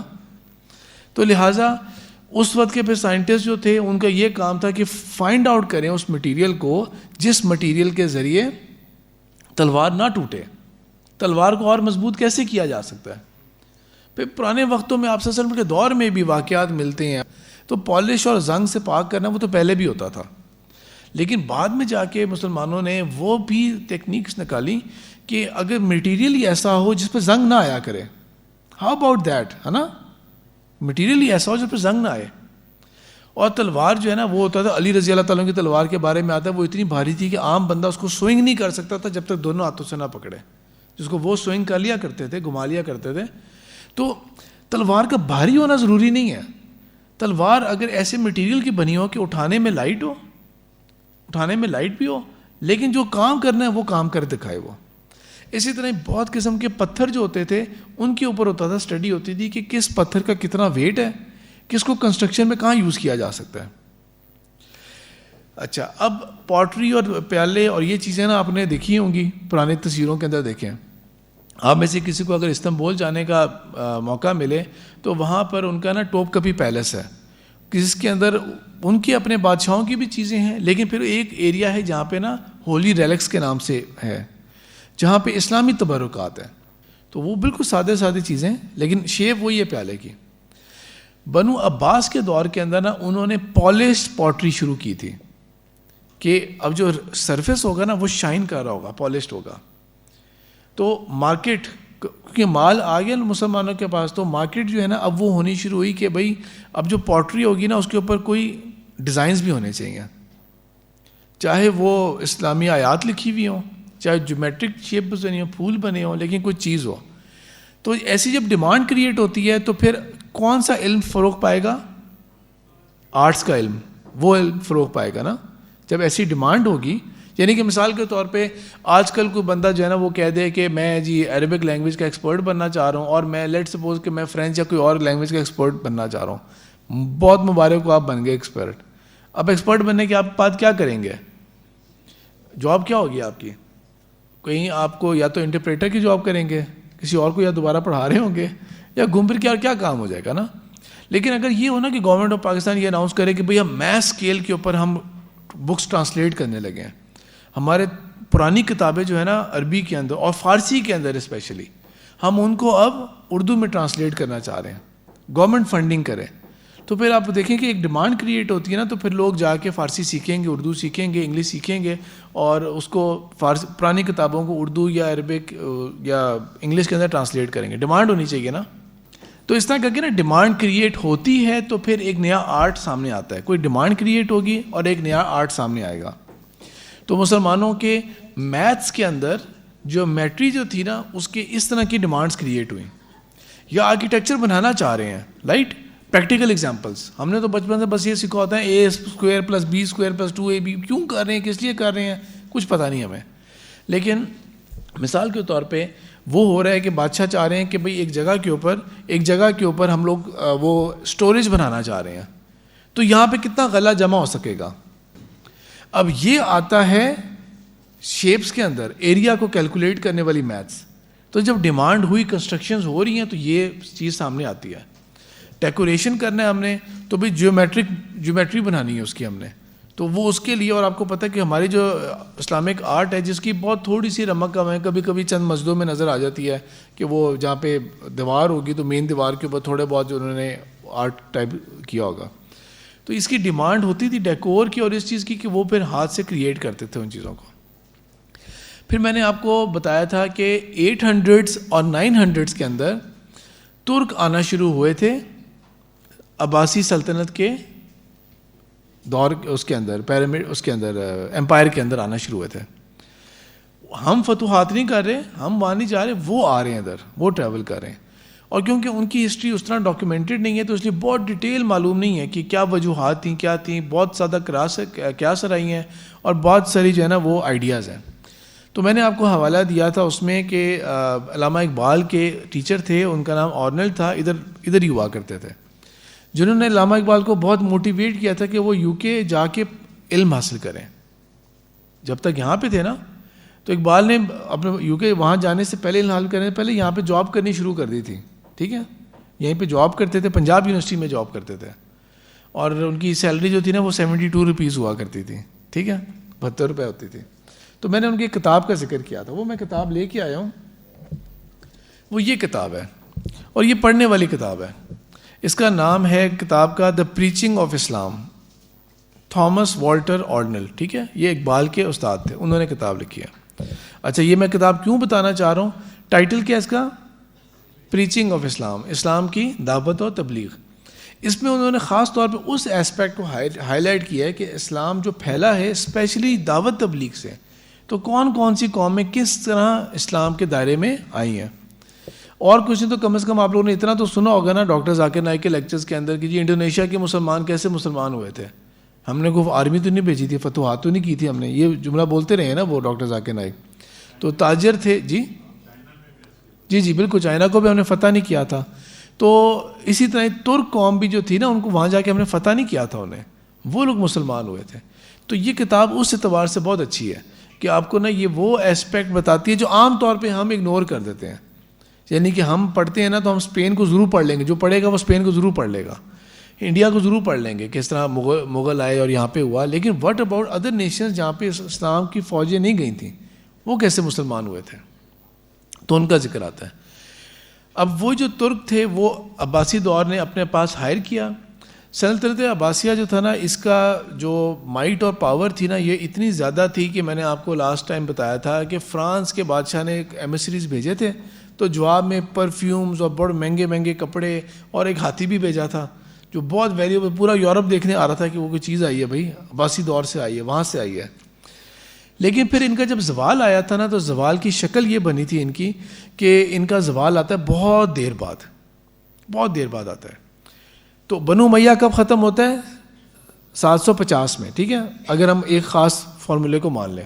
اور میں نے آپ کو بتایا تھا کہ ان میں سے ایک شخص جو تھا، عبد الرحمن نام تھا، وہ اسکیپ کر کے چلا جاتا ہے انٹو اسپین، اور وہاں پہ بنو امیہ کنٹینیو رہتا ہے ایٹ پیرلل. اب پیرلل حکومتیں چل رہی ہیں. 750 سے شروع ہوتا ہے اور اس کے بعد بہت آگے تک 1517 تک خلیفہ کا ٹائٹل معذور ہی صحیح، لیکن ایک ٹائٹل رہتا ہے ان کے پاس.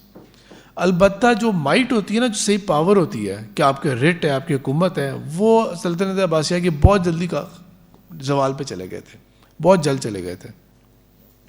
تو اور ارد گرد جو تھے نا، وہ جو زیادہ جو ترک آئے تھے اور جو ان کی فوج کا حصہ بن گئے تھے، وہ زیادہ چیز سنبھال رہے تھے، انہوں نے زیادہ سنبھالا ہوا تھا اقتدار. تو وہ شیپ کرتا ہے جو آپ کے سامنے پکچر نظر آ رہی ہے سلجوق امپائر کی، اور یہ آپ کو ان کی ہائٹ نظر آ رہی ہے ان کی. اب اس پکچر کے اندر نا آپ کو کہیں بغداد کا ذکر نہیں آ رہا اور سلطنت عباسیہ کا کہیں ذکر نظر نہیں آ رہا. کہیں آ رہا نظر نہیں آ رہا، ٹھیک ہے. اس کا یہ مطلب نہیں ہے کہ سلطنت عباسیہ ختم ہو گئی تھی. سلطنت عباسیہ صرف مین مرکز کے اوپر محدود ہو گئی تھی. سلجوق نے خلیفہ انہی کو مانا، باقی ان کے اپنے سلطان تھے، اور یہ سب سے بڑی حکومت ان کی یہی رہی تھی. باقی آپ دیکھ لیں یہاں پہ غزنوی ڈائنیسٹی تھی، اور یہاں پر یہ سلجوق ایک اور تھے، پھر بحرین کی طرف الگ تھے، یہ فاطمید ایک الگ تھی. یہاں پہ یہ زیادہ اہل تشیع تھے، یہ فاطمہ رضی اللہ تعالیٰ عنہا کے نام کے اوپر یہ تھا. تو فاطمید حکومت جو تھی نا، یہ بھی بڑی ایڈوانسمنٹس کرتے تھے. تو ون آف دا فرسٹ جو اسکول کالجز جو تھے نا، وہ یہاں پہ بنائے تھے. اس وقت دنیا کی جو اولڈسٹ رننگ یونیورسٹی ہے، اولڈسٹ رننگ یونیورسٹی جو ابھی تک چل رہی ہے، وہ ہے جامع ازہر. کہاں پہ؟ وہ مصر میں ہے، ٹھیک ہے، مصر میں ہے وہ، جس کو 1100 سال ہو گئے ہوں گے، ٹھیک ہے، 1100 سال ہو گئے ہوں گے اندازن سے. تو یہ سب اس دور کی ہیں. تو یہ بھی کافی فارورڈ لکنگ تھے یہ لوگ.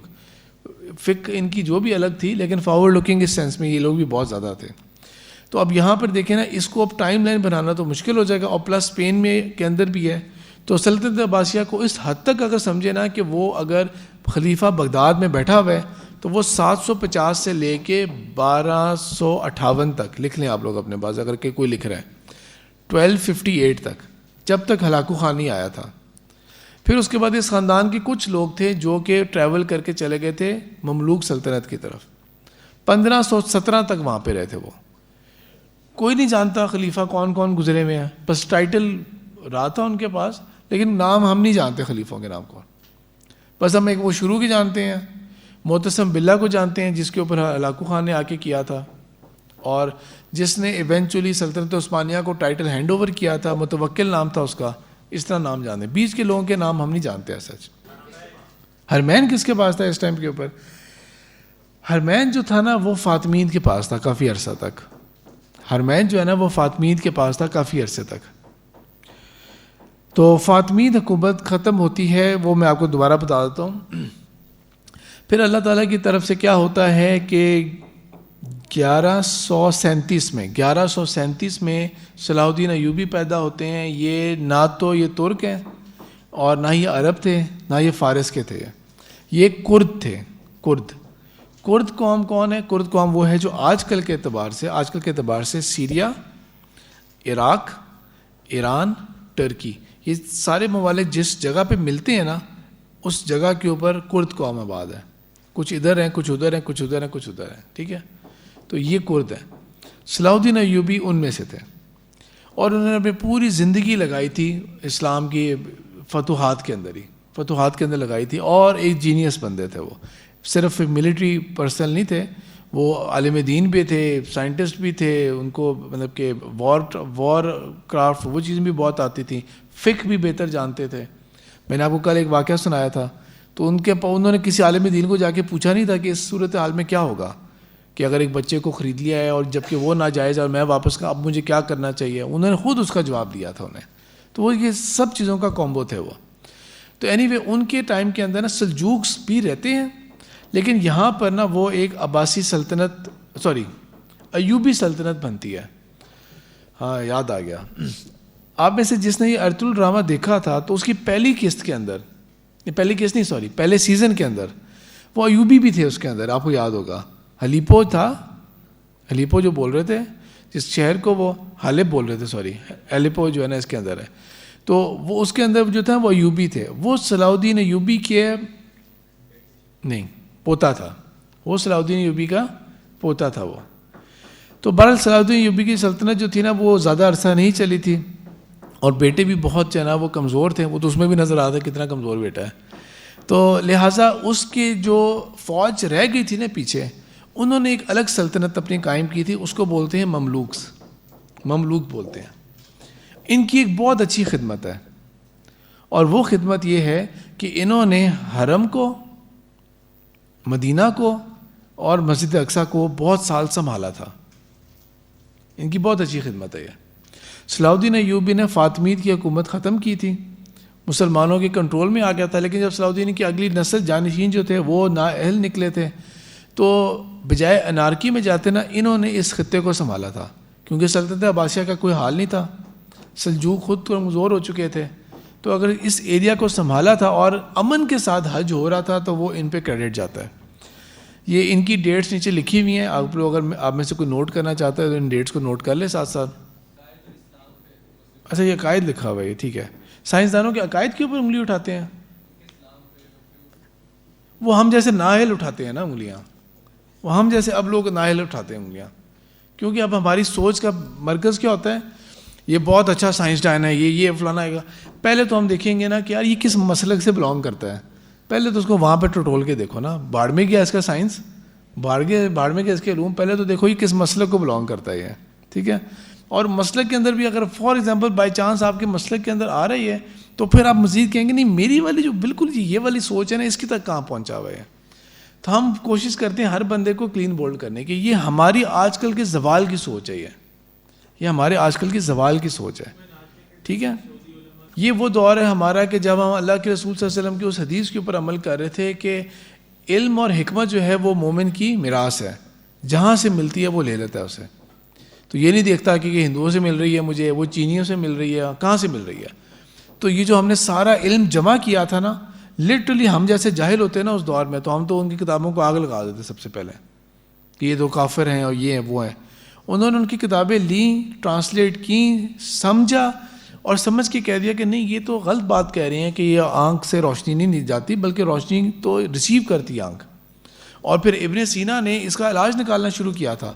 یہ جو لینس خراب ہو جاتا ہے، کس زمانے کی ہم بات کر رہے ہیں، تو پن سے آنکھ کے اندر جو لینس خراب ہو جاتا ہے نا، یہ عام لفظوں میں ہم جس کو موتیا کہتے ہیں، تو وہ کیا کرتے تھے کہ پن آنکھ کے اندر ڈال کے اور لینس کی پوزیشن کو چینج کر دیا کرتے تھے تاکہ سائڈ کے آگے وہ دھندلا پن نہ آئے. ٹھیک ہے. اس زمانے میں سرجری کے آئٹمز اور یہ چیزیں وہ اس زمانے میں ہم نے کریٹ کی تھیں، اور ابھی بھی وہ اس کا جو ہے نا وہ مین چیزیں اس کے بھی یوز ہو رہی ہیں. ٹھیک ہے. امام بخاری 194 میں پیدا ہوتے ہیں، یعنی کہ اتنا پہلے اتنا پہلے پیدا ہوتے ہیں. تو ان کی حیات کو آپ پڑھیں گے نا تو ان کو ایک بیماری کا مسئلہ ہو جاتا ہے, ڈائجیشن سے ریلیٹڈ ایک بیماری ہو جاتی ہے ان کو, یا اس طرح. تو ان کا یورین کا ٹیسٹ ہوتا ہے, اس دور میں ٹیسٹ ہوتا ہے یورین کا. امام بخاری نے تو نہیں کہا پہلے تم بتاؤ تم کس مسلک کے ہو, پھر اس کے بعد جو ہے نا وہ دیکھتے ہیں. یہ ہمارے زوال کا سوچ ہے کہ ہم بڑے لوگوں کے نا فرقوں کے اوپر اور اس کے اوپر ہم لوگ کمنٹ پاس کرنا چاہ رہے ہوتے ہیں, یا ہم بھی کر رہے ہوتے ہیں. ٹھیک ہے, کھلے ذہن کے ساتھ, پازیٹیو مائنڈ کے ساتھ رہیں. دنیا میں مسلمان کتنے ہیں؟ ٹھیک ہے, کوئی 1.5 ارب بھی بولے گا, کوئی 2.25 ارب بھی بولے گا, اس طرح کر کے. نہیں, آپ کے مسئلے کے تو بہت کم ہوں گے لوگ. باقیوں کو ذرا کفر کا فتویٰ تو پھیرنا شروع کریں نا سب کے اوپر. اینڈ میں جا کے تو میرے کو لگتا ہے کہ 2-2.5 لاکھ سے زیادہ اس کے اوپر بھی ہمیں اتفاق نہیں ہوگا. ہمیں ان کو بھی جہنم میں بچاؤ کسی طرح سے. ٹھیک ہے, تو یہ کھلے ذہن کے ساتھ چیزوں کو ایکسیپٹ کریں کہ ٹھیک ہے جو بھی کنٹریبیوشن اچھی ہوئی ہے, اللہ کو ماننے والے تھے, اللہ کے رسول کو ماننے والے تھے یہ, اور معمولی جو بھی چیز ہے تو وہ اللہ جانے اور وہ جانے. اور اس بات کی کون سی گارنٹی ہے کہ میں بالکل سیدھا ہوں؟ اس بات کی کون سی گارنٹی ہے جو میں فتوے دینا شروع ہو جاؤں دوسروں کو؟ اینی وے, ہم بورنگ باتوں کی طرف واپس آتے ہیں. اگلی پرسنالٹی ہم پڑھتے ہیں اور وہ ہے ابن بطوطہ. ابن بطوطہ جو ہے یہ موروکو میں پیدا ہوتے ہیں. اس دور کے اندر نا موروکو والے جو لائن تھی نا, آخری لائن تھی, اس کو بولتے تھے ہم لوگ مغرب بولتے تھے. ہماری پرانی کتابوں میں اس کو مغرب بولتے ہیں, کیونکہ یہ کانسیپٹ یہ تھا کہ دنیا یہاں ختم ہو رہی ہے تو بس مغرب یہ ہے, اینڈ یہ ہے, سورج یہیں پہ غروب ہو جاتا ہے. ابن بطوطہ پیدا ہوتے ہیں موروکو کے اندر, اور یہ علم حاصل کرتے ہیں لا کا, شریعت کا, اور ان کا ایمبیشن ہوتا ہے کہ انہوں نے بننا ہے قاضی بننا ہے. بڑے ہو کے انہوں نے بننا ہے قاضی. علم حاصل کر لیتے ہیں, جاب بھی آپ کہہ لیں کہ آلموسٹ اس پوزیشن کے اوپر ہے. اور پھر یہ تقریباً 21 سال کے ہوتے ہیں تو یہ سفر کرتے ہیں مکہ کا حج کے لیے. اب آپ میں سے کوئی حج عمرے کے لیے گیا ہوا ہے؟ ٹھیک ہے, تو کتنا ٹائم لگا تھا آپ کو یہاں سے حج کے لیے پہنچنے میں؟ 6 گھنٹے, 7 گھنٹے چلیں کر لیں. ٹھیک ہے, فٹیگ شامل کر کے. ان کو لگا تھا 1.5 سال. کتنا ٹائم لگا تھا؟ 1.5 سال.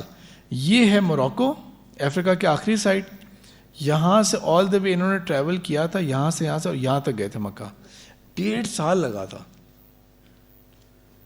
ہم دیکھیں کہ ہم کتنا نخرہ دکھا رہے ہوتے ہیں. 21 سال کی عمر میں جاتے ہیں حج کے لیے, اور یہ جو ٹریول تھا نا, یہ ان کے اندر ایک ایکسائٹمنٹ پیدا کرتا ہے دنیا کو ڈسکور کرنے کا, دنیا کو دیکھنے کا, کہ میں نے دنیا دیکھنی ہے پوری. پیسے کے اعتبار سے he was from a wealthy family, تو میں دنیا دیکھنا چاہ رہا ہوں, میں دنیا کو انڈرسٹینڈ کرنا ہے, لینگویجز انڈرسٹینڈ کرنی ہے, کلچرز انڈرسٹینڈ کرنے ہیں اس طرح. اور یہ اس دوران کے ان کے یہ سارے ٹریولز ہیں. جو اس دور کا خانائٹ تھے, جو آج کل کا رشیا ہے, وہاں پہ بھی گئے, چین بھی گئے, یہ انڈیا بھی گئے. انڈیا کے اندر کچھ چیزیں انہوں نے بڑی پسند کی. مالدیو آئلینڈس میں بھی گئے تھے یہ. یا آپ اس میپ کے اندر دیکھ لیں کہ افریقہ کے باٹم تک گئے ہیں. کانسٹینٹینوپل بھی گئے جو اس وقت رومنس کے کنٹرول میں تھا. اور یہ یورپ بھی گئے تھے. یورپ میں اس وقت اگر آپ میں سے کسی ایک کو پتہ ہو تو ایک بہت ڈیڈلی بیماری تھی 13-14 سینچری کے اندر, اس کو بولتے ہیں بلیک ڈیتھ بولتے ہیں. یورپ میں وہ پھیلی ہوئی تھی, اور 1/3 آف پاپولیشن ڈائی ہوئی تھی. بہرحال جس کو اللہ تعالیٰ نے بچانا ہوتا ہے یہ وہاں سے گھوم کے بھی آ گئے. ٹھیک ہے, اور بچ بھی گئے. تو یہ انہوں نے آ کے پھر اپنے بہت سارے علاقے انہوں نے دیکھے تھے. اصفہان بھی گئے تھے, بڑے بڑے شہروں میں بڑے بڑے لوگوں سے مل کے آئے تھے. کمپیریزنز لکھی انہوں نے کتابوں کے اندر اپنی, اور پھر ایونچولی واپس آ گئے تھے. اور واپس آئے ہیں تو اس کے بعد انہوں نے اپنا رول جو تھا وہی قاضی والا اور وہ کیا تھا. تو 30 سال کی ان کی تھی. 1,20,000 کلومیٹر اندازہ انہوں نے ٹریول کیا تھا اپنی زندگی میں. 1,20,000 کلومیٹر. صحیح ہے, کس زمانے میں جب یہ اونٹ گھوڑے کے اوپر کرتے تھے. تو بہت ساری دنیا کا جو علم تھا نا وہ ہم تک پہنچا. میرا ایک لیکچر ہے یاجوج ماجوج کے اوپر, اس کے اندر میں نے یہ بات بتائی ہے کہ جو مسلمانوں کے اندر جو غلط فہمیاں پیدا ہوئی تھی نا یاجوج ماجوج کے بارے میں کہ چینی ہے وہ. ٹھیک ہے, ہم کہیں نا چائنا والے نا یہ یاجوج ماجوج قوم ہے. وہ زیادہ تر جو ہے نا وہ ان کتابوں یا اس سے ڈرائیو ہوئی تھی جب ابن بطوطہ کا وہاں پہ ٹریول ہوا تھا. اس سے پہلے کیا ہوتا تھا, اس سے پہلے یعنی کہ ہمارے آنا جانا ہوتا تھا, لیکن وہ ہوتا ہے نا اپنے ملکوں کے اندر گھس کے رہ کے سیکھنا اپنے, کیونکہ اگر 30 سال کا سفر ہے تو یہ بہت علاقوں میں جا کے بہت بہت عرصہ رہے ہوئے ہیں. انڈیا جب گئے تھے تو انڈیا کے اندر وہاں پہ انہوں نے جاب بھی کی تھی. انڈیا نے بلکہ ان کو چائنا بھیجا تھا ایمبیسڈر کے طور کے اوپر. راستے میں حملہ ہو گیا تھا, لوٹ لیے گئے تھے, لیکن ایونچولی پھر یہ پہنچے بھی ادھر. وہاں پہ رہے, انہوں نے نوٹ ڈاؤن کیا, صحیح کہتے ہیں نا, ڈاکیومنٹ کیا اسے. تو آج کل میں اگر یہ ابن بطوطہ پیدا ہوتے نا تو یہ ڈسکوری چینل اور نیشنل جیوگرافک اور یہ چینل بنانے والے ہوتے ہیں. جی ہاں بالکل, یہ وہ ہوتے ہیں آج کل اگر ہوتے ہیں. صحیح ہے. اور ہم لوگ جو ہے نا, ہم لوگ تو اللہ کی تخلیق کے اوپر غور و فکر کرنا پسند ہی نہیں کرتے. ہم لوگ بس دیکھ کے کہتے ہیں تصویر دیکھ لی بابا سبحان اللہ, بس اتنی بات کافی ہے. کوئی آگے مزید ٹینشن نہیں لیا آپ نے کسی بات کی. ٹھیک ہے, تصویریں آپ کے پاس آ رہی ہیں کہ بھئی ایک مچھلی نظر آئی ہے اور وہ مچھلی ٹرانسپیرنٹ ہے, اور بھئی اس کے اندر کے آرگنز نظر آ رہے ہیں اس کے. سبحان اللہ, کیا اللہ کی قدرت ہے. چلو جی, اس کو کہاں سے پکڑ کے کھانا ہے ہم نے, وہ دیکھنے کی زیادہ بات ہوگی. حلال ہے حرام ہے بس یہ سوچ لیں گے زیادہ. اس دور کے ہم مسلمان ہوتے نا تو ہم وہی کام کرتے جو اس مچھلی کو دیکھ کے آج کل کے ویسٹرنرز کر رہے ہیں. یہ کیسے ٹرانسپیرنٹ ہے, یہ کیسے ٹرانسپیرنٹ ہے, سی تھرو کیسے ہے یہ, اسٹڈی کرو اسے. اگر یہ ٹرانسپیرنٹ ہو سکتی ہے تو پہلے سائنس انڈرسٹینڈ کرو, پھر ہم ٹرانسپیرنٹ مٹیریل کریٹ کر سکتے ہیں. ٹھیک ہے. ہم نے چھپکلی کو جب دیکھتے مارو چھپکلی کو, مارو مارو, ٹھیک ہے مارو, صحیح ہے, ایک الگ بات ہے. لیکن یہ بھی سوچیں کہ چھپکلی کیسے چھت کے اوپر الٹی لٹکی ہوئی ہے. تو امریکن جو ہیں وہ ان کی جو ڈارپا جو ہے ان کی جو ان کی ملٹری کا اور وہ جو ان کے ریسرچ ہو رہی ہوتی ہے وہ اس کی بیس کے اوپر وہ یونیفارم کریٹ کر رہے ہیں جو والز کے اوپر اور دیواروں کے اوپر ہینگ کر سکے اس طرح. اس دور کے اگر ہم اس دور کے مسلمان, یہ جو دور کا ہمارا تھا, یہ جو ہمارا گولڈن ٹائم تھا نا, اس دور کے مسلمان اگر آج کل ہوتے نا وہ اس طرح غور و فکر کر رہے ہوتے چیزوں کے اوپر, تخلیق کے اوپر اس طرح غور و فکر کر رہے ہوتے وہ. لیکن انفارچونیٹ ہے ہمارے اندر وہ صلاحیت ہی نہیں رہی, کیونکہ ہم نے یہ سمجھ لیا ہے کہ خیرکم من تعلم القرآن وعلمہ. ٹھیک ہے جی, تو اس کا مطلب یہ ہے کہ بس حافظ بن جاؤ, قاری صاحب بن جاؤ اور بس تجوید اور ناظرہ پڑھاتے رہو بس. ٹھیک ہے, تو یہ قرآن کی آیات ہیں. یہ اللہ تعالیٰ فلکیات کے اوپر کہتے ہیں کہ غور و فکر کر کے دیکھو, تو ہم کہتے ہیں ہاں بس ٹھیک ہے, بہت اچھا لگ رہا ہے, بس اتنا غور و فکر کر لیا ہم نے. کیا غور و فکر کرتے ہیں؟ اللہ تعالیٰ کہتے ہیں آیات ہیں بھائی, سورج اور چاند آیات ہیں. ہاں بھائی, لیکن ابھی تو بڑی تیز دھوپ ہے, ابھی تو بہت دھوپ پڑ رہی ہے بڑی تیز. اور چاند ہمارا واحد ہمیں دلچسپی ہوگی چاند میں تو بس عید کا چاند, اور اس پہ بھی اتنے اختلافات اس کے اوپر کہ بس کہ نہیں چاند نظر آیا نہیں نظر آیا. ہماری دلچسپی اللہ تعالیٰ کی قدرت پہ کیا رہ گئی ہے, کیا رہ گئی نا ہماری قدرت اس کے اوپر. اللہ تعالیٰ کہتے ہیں کہ افلا ینظرون, انہوں نے کیا دیکھا نہیں نظر ڈال کے, ابل کیف خلقت, ہم نے کیسے اونٹ کو بنایا ہے. ہاں بھائی بڑا اچھا بنایا ہے, گوشت مزے کا ہوتا ہے اس کا. بس بھائی اس کی جب سرچ کر کے ریسرچ کریں اس کے اوپر کہ اللہ تعالیٰ اگر اس کو اپنی آیات ایک اونٹ کو بیان کریں کہ میری آیت ہے یہ, اور غور کر کے نہیں دیکھ رہے تم لوگ, ہم غور ہی نہیں کر رہے اس کے اوپر. یہ فرق ہے ہمارے ذہن کا اور ان کے ذہن کا, کہ ان لوگوں نے اگر کسی ایک چیز کے اوپر بھی نا, ایک سائنٹسٹ نے اگر یہ فلسفہ دے دیا جو اب فزکس کا نون رول ہے کہ واٹر کیپس اٹس سرفیس, پانی اس طرح رکھوں گا میں, اس کا ٹاپ لیول یہ ہوگا, بوتل کو یوں کروں گا نا, ٹیڑھا کرتا جاؤں گا تو تیرے نہیں منہ تک بھری ہوئی ہے یہ بھی, تو وہ اپنا لیول ہمیشہ مینٹین کرے گا, ہے نا. تو یہ جو جملہ ہے نا, فکر ہے واٹر کیپس اٹس سرفیس یا واٹر کیپس اٹس لیول, یہ مسلمان سائنٹسٹ کا جملہ ہے جو ویسٹرنرز نے کاپی کر لیا. اور ابھی آپ کو پتہ ہے کہ کہیں کنسٹرکشن ہو رہی ہو نا تو وہ لیول کہتے ہیں, یہ لیول کر کے دیکھتے ہیں مجھ سے. تو وہ کیا ہوتا ہے, فوڈ ٹولر سا ہوتا ہے نا, جس کے اندر کیا ہوتا ہے, لکوڈ ہوتا ہے نا, پانی ہوتا ہے. کیونکہ آپ جو مرضی کر لینا, آپ کو جتنا مرضی لگے کہ نہیں یار یہ سیدھا تو لگ رہا ہے مجھے, لیکن پانی آپ کو صحیح بتائے گا کہ وہ سیدھا ہے کہ نہیں. رائٹ. تو یہ میرا اور ان کا فرق تھا کہ ہم لوگوں نے بس وہ آیات پڑھتے کہ گزرتے گئے, انہوں نے اگر دیکھا کہ اللہ تعالیٰ پانی کا ذکر کر رہے ہیں اور یہ کر رہے ہیں تو پانی کو ہم اسٹڈی کریں گے. یہ تفسیر تھی قرآن کی. سائنٹیفک نالج جو تھا وہ قرآن کی تفسیر تھی. ہسٹری کا نالج اس کے مطابق حاصل کرنا وہ قرآن کی تفسیر تھی. ہم نے صرف اور صرف بس وہ سمجھ لیا کہ یہ تفسیر یہ ہوتی ہے اور اس سے اختلاف کوئی بھی نہیں کر سکتا. میں نے کل آپ لوگوں کے آگے بات کی تھی سلطنت عثمانیہ کی, اور میں نے اس میں یہ بات بتائی تھی کہ وہ مساجد کو, بلو ماسک, ہیگا صوفیہ اور ان سب کو انہوں نے کیا کیا ہوا تھا. آپ نے یہ تو دیکھا ہے کہ بہت خوبصورت مساجد ہیں ان کی, یہ تو تصویریں دیکھی ہوئی ہیں آپ نے, ٹھیک ہے. تو وہ اس کو نا کیا کرتے تھے کہ ہر مسجد کے ساتھ ایک مدرسہ ہے. اب ظاہر بات ہے مدرسہ ہے تو وہ اس کے اندر بچے پڑھ بھی رہے ہوں گے, ان کے علم بھی حاصل کرنا ہوگا. اور ایک ٹرانسلیشن میں کر کے بتاتا ہوں ٹرکش سکولز کی یا اوٹومین سکولز کی. اس میں ایک فقرہ لکھا ہوتا تھا جس کی انگلش ٹرانسلیشن بنتی ہے, here no bird is taught to swim and no fish is forced to fly. کسی مچھلی کو یہاں پہ ہم زبردستی اس کو اڑانے کے اوپر نہیں لگا دیتے, اور کسی پرندے کو ہم زبردستی یہ نہیں کہتے کہ تم نے تیرنا سیکھنا ہے. کہنے کا کیا مطلب ہے کہ جس بچے کے اندر جو صلاحیت ہوگی نا علم کی, ہم اس کو اسی میں گروم کروائیں گے. یہ نہیں کہ بچے کو سمجھ, باقی سب کچھ ٹھیک ہے, بس ایک کیمسٹری نہیں سمجھ رہی ہے, پڑھو کیمسٹری نمبر لو. دیکھا پتہ تھا 61 سے اوپر نمبر نہیں آئیں گے تمہارے, تم ہو ہی اس قابل, حالانکہ باقی سبجیکٹ میں وہ شائن کر رہا ہے. تو یہ تو ہمیں گورے دے کے گئے نا یہ سبجیکٹس یہ والے کہ FSC تک تو آپ نے یہی پڑھنا ہوتا ہے بھائی, بعد میں دیکھا جائے گا. اینی وے اس ٹائپ کے سکولز کو سپورٹ کرنا ہے, اور جس کے پاس کھانے پینے کے نہیں ہے تو وہ بیکاریوں کی طرح نہیں پھرے گا, بلکہ وہ کہاں جائے گا, یہ لنگر خانے ہوتے تھے یہاں پہ جا کے کھانا ملے گا آپ کو. تو وہ سپورٹ کیسے کر رہے تھے, میں نے آپ کو اگزامپل دی تھی, تو یہ گرینڈ بازار استنبول کا یہ ایک ایگزامپل ہے. 37 اسٹریٹس ہیں, یہ آپ کو پکچر نظر آ رہی ہے یہ والی, کتنے کمپلیکس ہے یہ, اور یہ اس کا ایک اسٹرکچر ہے. 37 اسٹریٹس بنتی ہیں اس کے اندر, اتنا بڑا کورڈ مارکیٹ تھی ہے, اس دور کا سب سے بڑا شاپنگ مال سمجھ سکتے ہیں. لیکن یہ سب کچھ کیا تھا, وقف ہے. کس کے لیے, اس چیز کو سپورٹ کرنے کے لیے. زبردست آئیڈیا ہے.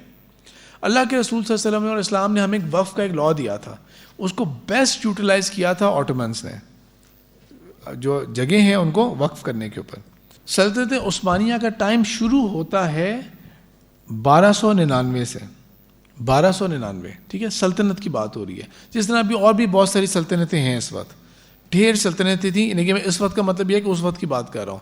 ابھی بہت ساری اور سلطنتیں, تو سلطنت عثمانیہ بھی سٹارٹ ہوتی ہے 1299 کے اندر. اور جس سال بغداد کو ختم کیا جاتا ہے, اور بغداد کی لائبریری کو اٹھا کے سارا پانی میں پھینک دیا جاتا ہے, اور وہ سارا سیاہ ہو جاتا ہے سیاہی کی وجہ سے, اسی سال میں عثمان کی بھی پیدائش ہوتی ہے یہاں پر. تو 1299 میں وہ اپنی سلطنت کا قیام کرتے ہیں, اور آگے پھر سلطنت ان کی چلتی رہتی ہے. اور ان کی سلطنت جو ہے نا وہ گرو کرتی ہے زیادہ یورپ کی سائڈ کے اوپر, کیونکہ انہوں نے یہ دیکھا کہ اس طرف اگر ہم جائیں گے نا تو یہاں پہ تو ہم نے مسلمانوں سے لڑنا ہے, یہاں پہ ہماری جنگیں کس کے ساتھ ہوں گی, مسلمان سلطنتوں کے ساتھ ہی ہیں. ہم یورپ کا رخ کرتے ہیں, اور وہاں پر ہم جا کے کرتے ہیں, جنگ کریں گے, قتال کریں گے, تو ہم اس طرف کا رخ کریں گے. سلطنت عثمانیہ بھی باقی سلطنتوں کی طرح اس کے زوال بھی عروج بھی ہے. جب شروع ہوا تھا تو بالکل سقوط کے علاقے کے اندر تھا, بعد میں پھیلا, پھر بڑا ہوا. تو یہ اس کے ایک تصویر ہے جس کے اندر ملٹیپل ایریاز نظر آ رہے ہیں کہ وہ کہاں کہاں تک گیا ہوا ہے. تو بہت ہیوج ایریا آپ کو نظر آ رہا ہے, یعنی کہ یہ جو آپ کو پیننسولا سے نظر آ رہی ہے یہ قطر ہے, قطر, ایران کا بہت سارا علاقہ, یہ جارجیا, آرمینیا, یہ سارا علاقہ, یہ اتنا ڈھیر سارا ایسٹرن یورپ کا علاقہ, اور افریقہ کا ٹاپ یہاں تک, اچھا خاصا علاقہ ہے یہ. اب ہم اسپین کی طرف آتے ہیں. تو یہ کون ہے, یہ کون ہے, ہاں یہ پتہ نہیں کون ہے, لیکن بلتا ہے ان کا مسلک کیا ہوگا, پہلے یہ سوچتے ہیں ہم, ٹھیک ہے. یہ ہیں عباس ابن فرناس, کیا نام ہے ان کا, عباس ابن فرناس. یہ ہمارے مسلمان سائنٹسٹ ہیں جو اسپین کے تھے, اور انہوں نے یعنی کہ اس زمانے سے کیا اسپین میں مسلمانوں کی سلطنت کو ختم ہوئے ہوئے, میں نے آپ کو کل کیا بات بتائی تھی, 800 سال سے اوپر کا وقت گزر گیا, ٹھیک ہے. انہوں نے فرسٹ سکسیسفل فلائٹ کی تھی پرندوں سے متاثر ہو کے. اگین مسلمان سائنٹسٹ تھے نا اس دور کے, تو بس یہ نہیں کہ پرندے کو دیکھے سبحان اللہ, یا بس شکار کرو اس کا بس, اور تو کچھ نظر ہی نہیں آ رہا. انہوں نے ان سے متاثر ہو کے انہوں نے فرسٹ فلائٹ کرنے کی کوشش کی تھی. تو یہ کیا ہوئے اس دور کے, ایروناٹیکل انجینئر ہوئے. اس دور کے کیا ہوئے, یہ ایروناٹیکل انجینئر. انہوں نے یہ بناتے ہیں فرسٹ فلائنگ کا جیٹ, اور ایک بڑی بلند جگہ سے نا فلائٹ لیتے ہیں. 10 منٹ تک وہ فلائٹ صحیح لیتے ہیں, 10 منٹ تک صحیح فلائٹ لیتے ہیں. صرف غلطی یہ ہوتی ہے ان کی انجینئرنگ کے اندر کہ جو آج کل جتنے بھی جہاز آپ کو نظر آئیں گے ان کے اینڈ میں ایک ٹیل بنی ہوتی ہے نا, ٹیل کے اوپر بھی پر ہوتے ہیں. ان کے ڈیزائن کے اندر وہ پر نہیں تھا جو ہیلپ کرتا سیف لینڈنگ کے اندر. تو لینڈنگ ان کی سیف نہیں ہو سکی تھی, ادروائز کہ گر گئے تھے وہ اس سے، ادروائز 10 منٹ تک انہوں نے سب کو کر کے دکھایا تھا، دیکھو میں اڑ کے دکھاتا ہوں تم لوگوں کو. وہ اس سے یہ ہوا تھا کہ آف کورس پھر جو ان کو گرے تھے چوٹ لگی تھی تو ان کو جو ہے نا وہ بیک ان کا پرابلم ہو گیا تھا ان کو. لیکن مطلب کہ انہوں نے اس چیز کے اوپر فرسٹ ہمارے ایروناٹیکل انجینئر تھے یہ. پھر ہم آگے چلتے ہیں. ایک اور مسلم سائنٹسٹ تھے، نہیں یہ اسپین کے تھے جی.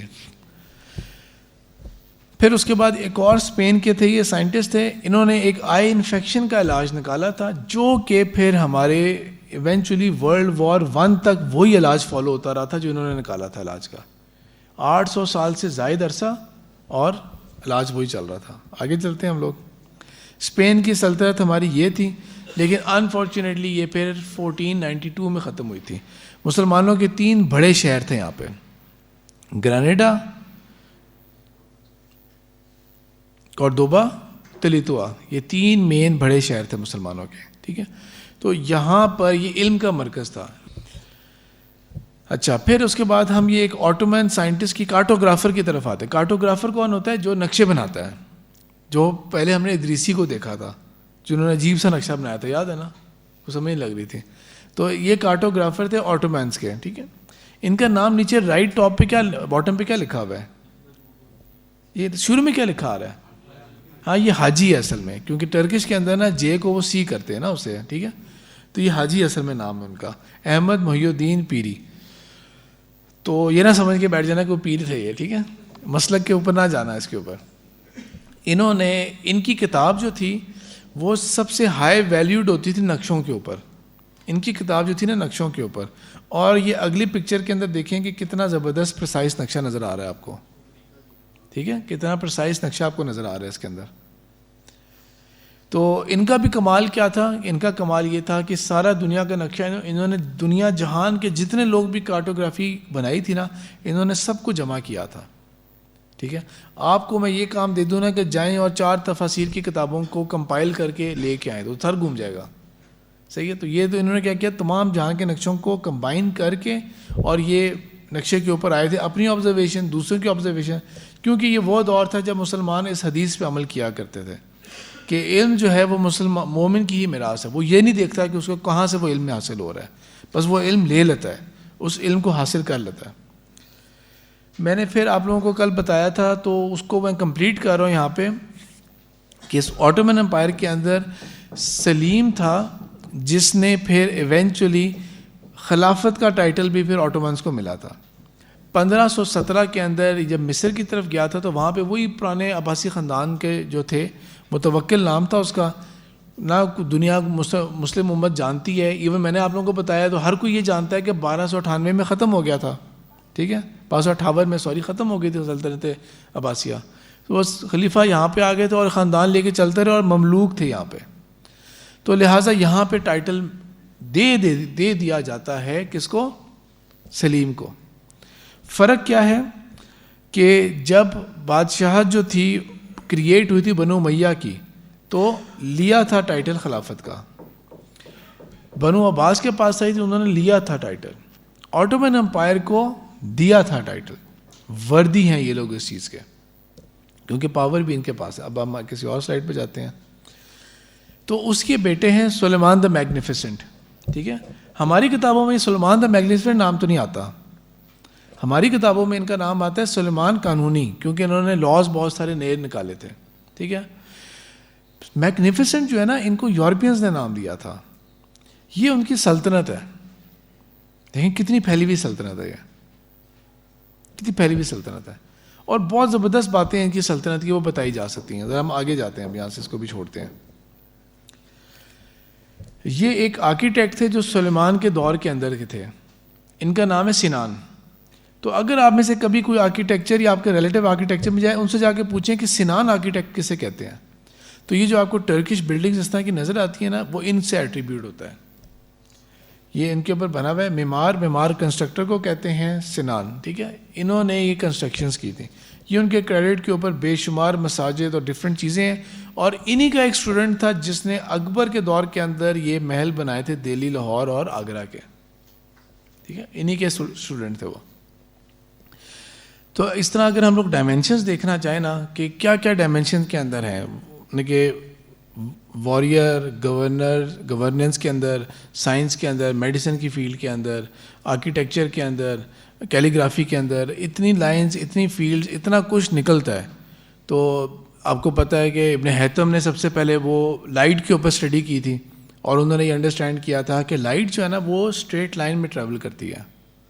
اب ہمیں تو فزکس کا جملہ رٹا ہوا ہے، لیکن یہ بڑی بات ہے کہ انہوں نے یہ ریلائز کیا ہے کہ لائٹ جو ہے نا وہ اسٹریٹ لائن میں ٹریول کر رہی ہے. اور انہوں نے پہلا کیمرے کا کانسیپٹ دیا تھا انہوں نے ایک ڈارک روم کے اندر پتلی نیڈل سے، اور یہ ریلائز کیا کہ جتنا فائن ہوگا اتنا فائن امیج کریٹ ہوتا ہے. تو یہ اپروچ ہوتی ہے کہ آپ اپنے دائیں بائیں دیکھیں نا تو اپنے مائنڈ کو ہمیشہ کیوریس بنائیں، کیونکہ ہم لوگ، ہمارا سارا ایجوکیشن کا نظام جو ہے نا وہ اس پہ فوکس ہوتا ہے کہ آپ پر نمبر آ جائیں کسی طرح سے آپ کے. اور ٹیچر بھی نااہل ہوتے ہیں کہ وہ یہ چاہتے ہیں کہ یار میرے سے کوئی مشکل سوال نہ پوچھ لو کہیں، تو مجھے نہ کہ شرمندگی ہو جائے، بس چپ یاد کرو اور یہی کام ہے آپ کا کرنے والا بس. تو کیوریس مائنڈس کو ہم لوگ نہیں کرتے. میں اس بات کو اپنی توہین سمجھوں گا کہ کوئی میرے آگے بیٹھا ہو اور میرے سے زیادہ لائق کوئی نکل آئے تو میں اپنے آپ کو اپنے لیے تھریٹ سمجھوں گا، چیلنج سمجھوں گا. او بھائی میری تو نوکری گئی، پھر اس کے بعد میرا تو یہ ہو گیا.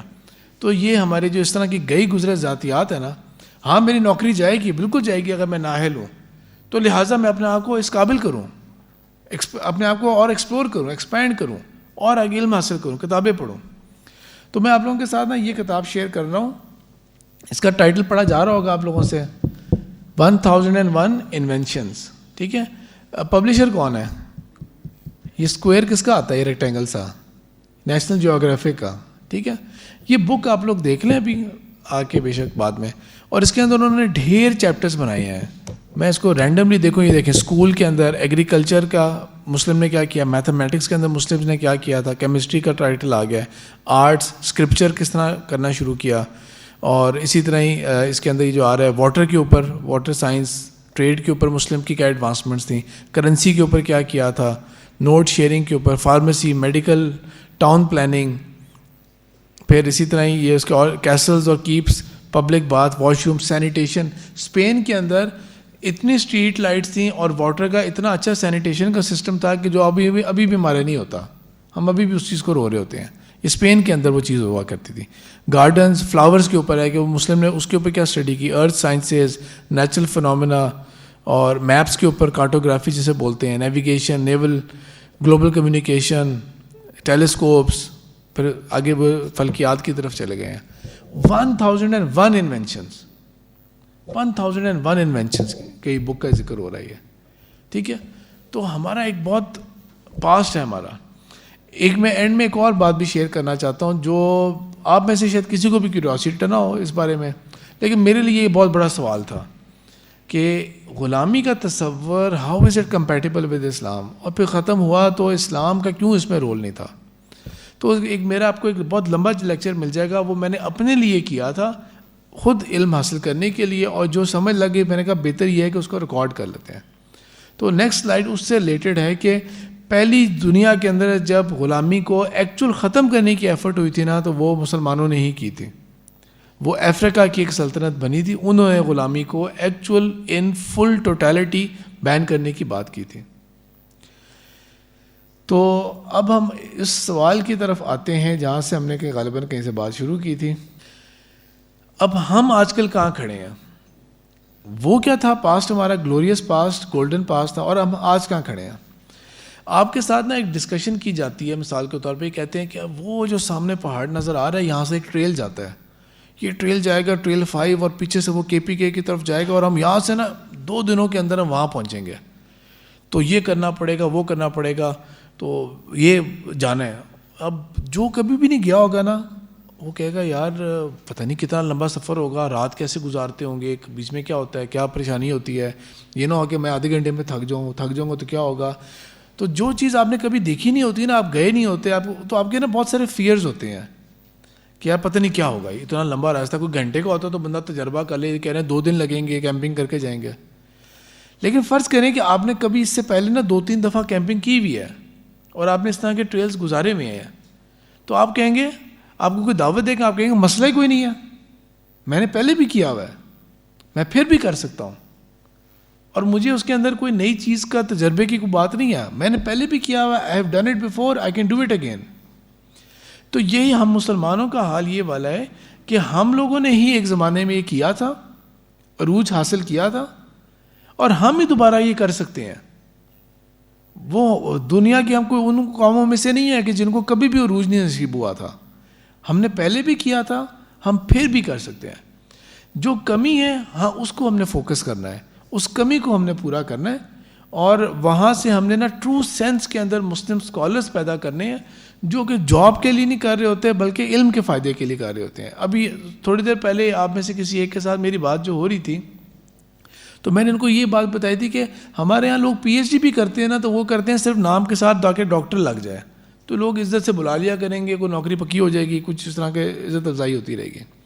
جبکہ ان دا ٹرو سینس آپ نے علم کو فائدہ پہنچانے کے لیے آگے پڑھنا چاہیے تھا آپ کو, اور اگر آپ کے اس میں کوئی دلچسپی نہیں ہے تو پھر کوئی ضرورت نہیں ہے. انہوں نے سوال پوچھا تھا کہ علوم الحدیث سے متعلق, تو میں نے کہا تھا اس میں کوئی بہت بینیفٹ آپ نہیں دے سکیں گے. وہ حدیث کا علم اسٹیبلش ہو چکا ہے, تقریباً تمام باتیں جو ہے نا وہ فائنڈ آؤٹ ہو چکی ہیں. کرنا چاہتے ہیں ذاتی دلچسپی کر لیں, میں یہ نہیں کہہ رہا کہ بالکل بھی نہیں کرنا چاہیے, لیکن دیر آر ادر وینیوز جہاں پہ بہت زیادہ ضرورت ہے, ادھر کرنے کی ضرورت ہے. ہم پہلے بھی کر چکے ہیں, انشاءاللہ ہم دوبارہ بھی کر سکتے ہیں. صرف اپنے اندر وہ سوچ کی اور سیلف کرٹیسزم کی اور چیلنج کو قبول کرنے کی صلاحیت ہونی چاہیے. اقبال نے یہ کہا ہے, کبھی اے نوجوان مسلم تدبر بھی کیا تو نے, وہ کیا کردوں تھا جس کا تو ہے ایک ٹوٹا ہوا تارا. سبحانک اللہم و بحمدک نشہد ان لا الہ الا انت نستغفرک و نتوب الیک. السلام علیکم ورحمۃ اللہ وبرکاتہ.